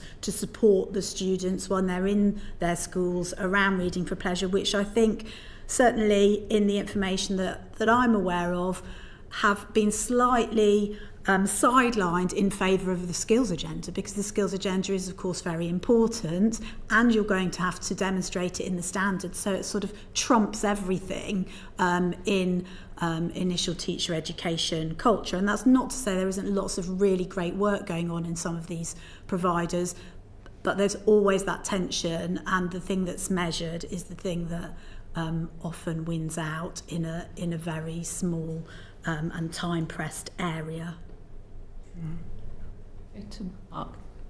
Brilliant. Thank you very much, Chair. Such a fascinating session today. And the time's absolutely flown by. I've certainly got advice that I'm going to take back and use on my 4-year-old and 1-year-old. I just want to get into the testing and assessment question a little bit more. Already touched on it quite a bit today. What is the actual impact of testing and assessment in schools on children's ability to read for pleasure? And I'd like to start with Professor Cremin and then Dr. Hendry, and then open it up to everybody else. Thank you. I don't think we have, or I don't know of any studies that have tracked that. So I'm not dealing here with an academic peer-reviewed argument coming to you. But we've worked now with nearly 450 schools across the last 8 years, trying to support them in intentionally planning strategic support for volitional reading, for reading for pleasure. And one of the initial positions that schools often come to us with is that kind of sense of, well, we've got one thing sort of cracked, we know what we're doing, we're delivering the phonics, we've got fidelity to that particular programme or whatever, and then we're pushing through to the SATs, as it were, at the other end. Where are we going to squeeze this in, Teresa? We've come because we want to, because we have some belief that it's going to make a difference, but where's the time? Because the orientation in many schools is to try to deliver what is going to be assessed. Yeah. And so I think it's a challenge for the profession to try to balance developing the skills, which are absolutely essential, and the will, which is also absolutely essential.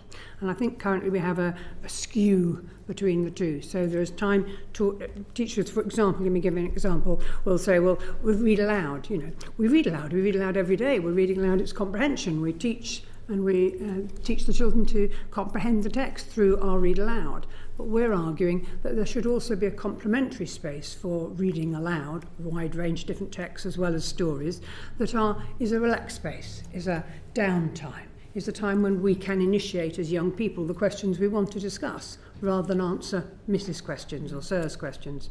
So there's that whole tension of balance that I think is really difficult. The other piece I think is that the curriculum in terms of English, at least, and in other parts, is quite focused on the entitlement, the national curriculum, what we need to cover. And so this is quite culturally different. This is about facilitating the autonomy of the children in my class to make choices when they go home. So I'm here trying to deliver the history curriculum or cover whatever it is, the science that we've agreed to do in term 2 and I teach year 4, whatever. But at the same time, I'm trying to nurture the children to make choices in their own time this weekend to give themselves that 10 minutes of reading to enjoy, 15 minutes, however much they wish, as it were. And I think those two are in tension with one another. But we do see fabulous journeys of schools as they travel, when they prioritise it. They can actually do this. But it takes determination, it takes what Helen referred to as kind of high levels of professionalism. It's much more demanding professionally to develop reading for pleasure, volitional reading outside your classroom, than it is to deliver a phonics programme within your classroom. Yeah. So I think that we really need to, back to a professional development argument, upskill the profession, support them, because they're keen to do so, to develop this professional nuance that is autonomy focused for the young people. Thank you. I don't know that I have a great deal to add to that, but I think the core things are around time and curriculum overload, or at least perceived curriculum overload by teachers, and that's what we hear when we're working with them. And because, as I've said already this morning, reading for pleasure is mandated in the curriculum, but not tested. I'm not at all advocating that we should test it or could test it, by the way.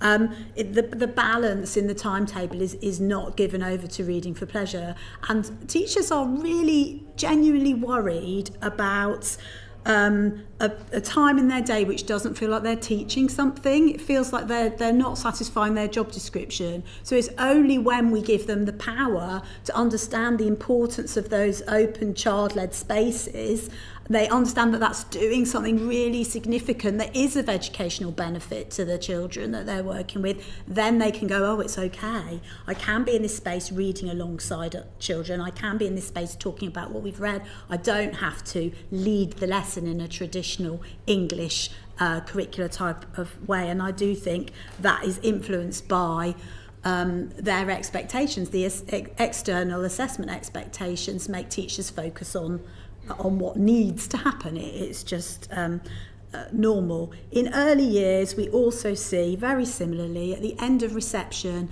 there's some small-scale research that talks about the pressure of the GLD. I don't know if you know the terminology, the good level of development that children are expected to reach at the end of reception. And I'm using I'm sorry, I use that voice in a not professional way. There's nothing wrong with having standards and needing to support children on their developmental journeys, but it's a developmental journey, and sometimes there's some interesting research about parents being horribly disappointed because their children aren't reaching the good level of development and then really worrying about it. Children in reception already feeling that they're not good enough, and of course teachers and the bit before school, the early years practitioners, stressing about how they're going to get children to reach that. So I don't have simple solutions, and having been a teacher and a teacher educator and researcher for many years, I understand that all of these things have to interplay, and we need to have standards and curricula that drive us, but something has gone wrong in that balance to a certain extent when we know that those things are coming strongly from the classroom. So I'm afraid I can't offer easy solutions, but I am aware that that's a genuine challenge happening at the moment. Brilliant, thank you. Are there any other contributions on that open question? Just got a couple of follow-ups if not. Please. It might come up in the follow-ups, but I would just, it's about framing. I guess it's really important to frame assessment and frame the relationship between the assessment and what we want our young people to learn.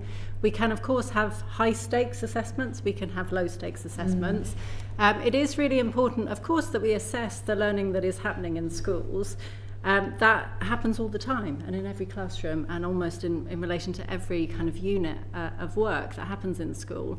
And low stakes assessment is not only important for knowing what young people already know, but also encouraging that learning process. What we know from a lot of psychological research is that kind of testing, and I don't mean high stakes testing, I mean very low stakes formative assessment, is part of the learning process. It helps us to recall and apply the knowledge that we have.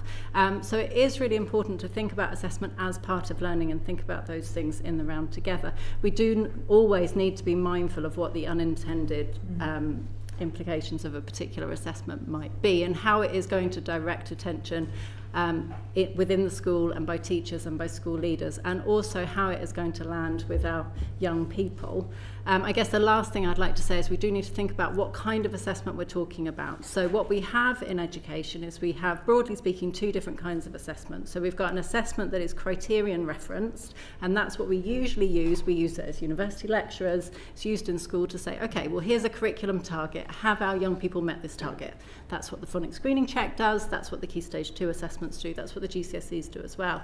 But then we also have assessments that acknowledge the fact that young people are going to be variable. If we think about reading, think about proficiency or reading for pleasure, it's going to be very variable. In terms of proficiency, what we know is that it varies on roughly a normal distribution, like height and weight, and we need to take that into account. Now, those two things need to be thought about together, because we can't expect all children necessarily to meet a target if the target is set at the average. So not all children are going to be average. So we need to think about those two things together. So we want to know what the kind of minimum required targets are for our young people to make sure that they've met the curriculum aims.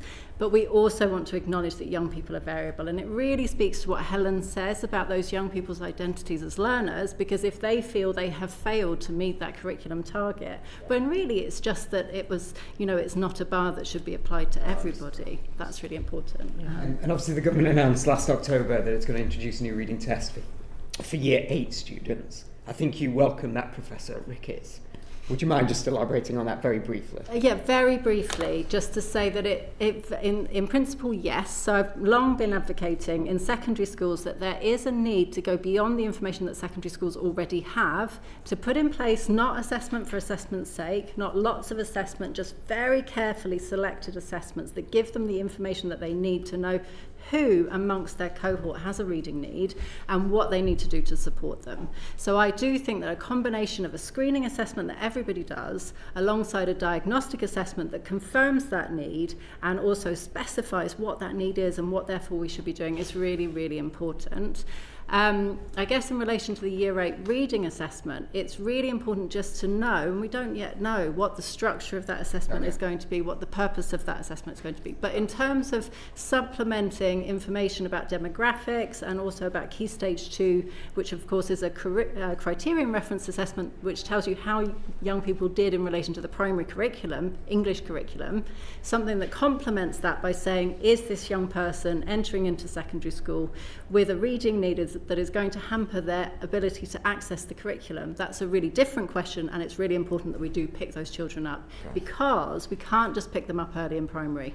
So we're doing really good work early in primary, but as I've said, some reading needs do emerge later, so we need to continue to monitor and support reading needs as they move through the school system. So assessment's good, but we need to think very carefully about opportunity costs and what we're doing. Well, as a former maths teacher, I always welcome assessment, but I have to understand how it applies in this context too. Are there any final thoughts about that Year 8 assessment that's getting introduced? No, thank you, Chair. Thank you very much. We've reached the end of our time this morning, but I just wanted to ask a final question. So you've given us an enormously kind of rich and varied amount of information today, and it sets the context really brilliantly for the further evidence sessions that we're holding on this inquiry. In no more than 2 sentences, because we really are out of time, what should the government do to harness all of the information that comes from your research and improve the numbers of children who are choosing to read for pleasure? I'll start with Professor Cremin, but I do need no more than 2 sentences, if that's okay. I would say the government need to support teachers and the wider profession to focus on intentionally, strategically supporting the development of young readers' identities so they develop the choice and habit. And there are multiple ways that can be done, but I think it needs to be a higher profile in an intentional way within the curriculum.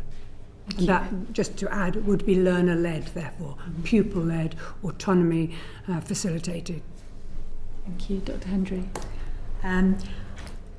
I think it would be really helpful to offer some more training for early years practitioners around responsive, child-led opportunities for reading for pleasure, and perhaps take a look at the balance in our initial teacher training around reading for pleasure versus skills. Thank you. Dr. Shinskey. I would say first to focus on parental motivation and enjoyment. For example, launching a public campaign about reading for fun, connection, these short daily moments with your child. And also, if we could fund community-based programs that don't just provide books, but provide interactive guidance about how to share books with small children. I'm really glad you said that, because otherwise I was going to. I think I'll pick up on how we're doing phonics really well in primary schools, and I definitely don't want that to go away. But the kind of it sometimes leaves schools feeling they don't have time for other aspects of language and literacy that are really important. So kind of broader oral language and language comprehension activities that I think would be really important. So trying to get primary schools the space and time to kind of do lots of oral language and spoken language activities with children, I think. Yeah. Thank you. I guess then I'll say something slightly different, which is just to say that we need to think about proficiency and reading for pleasure together in an integrated way. I think we're all agreed on that. And that we also need to think about the whole education system and the journey that young people make through that education system, and ensuring that throughout that period they are getting the kind of support that is targeted to their age and to their level of proficiency and engagement. And that we're connecting what's happening with primary school with what's happening in secondary school as well. Thank you very much indeed. If there is anything that you didn't feel you were able to get across to us this morning that you think we should be taking into account, please do write to us afterwards. We'd certainly welcome that very much. But thank you all very, very much for coming to be with us this morning. That brings our evidence session to a close for today. Order, order.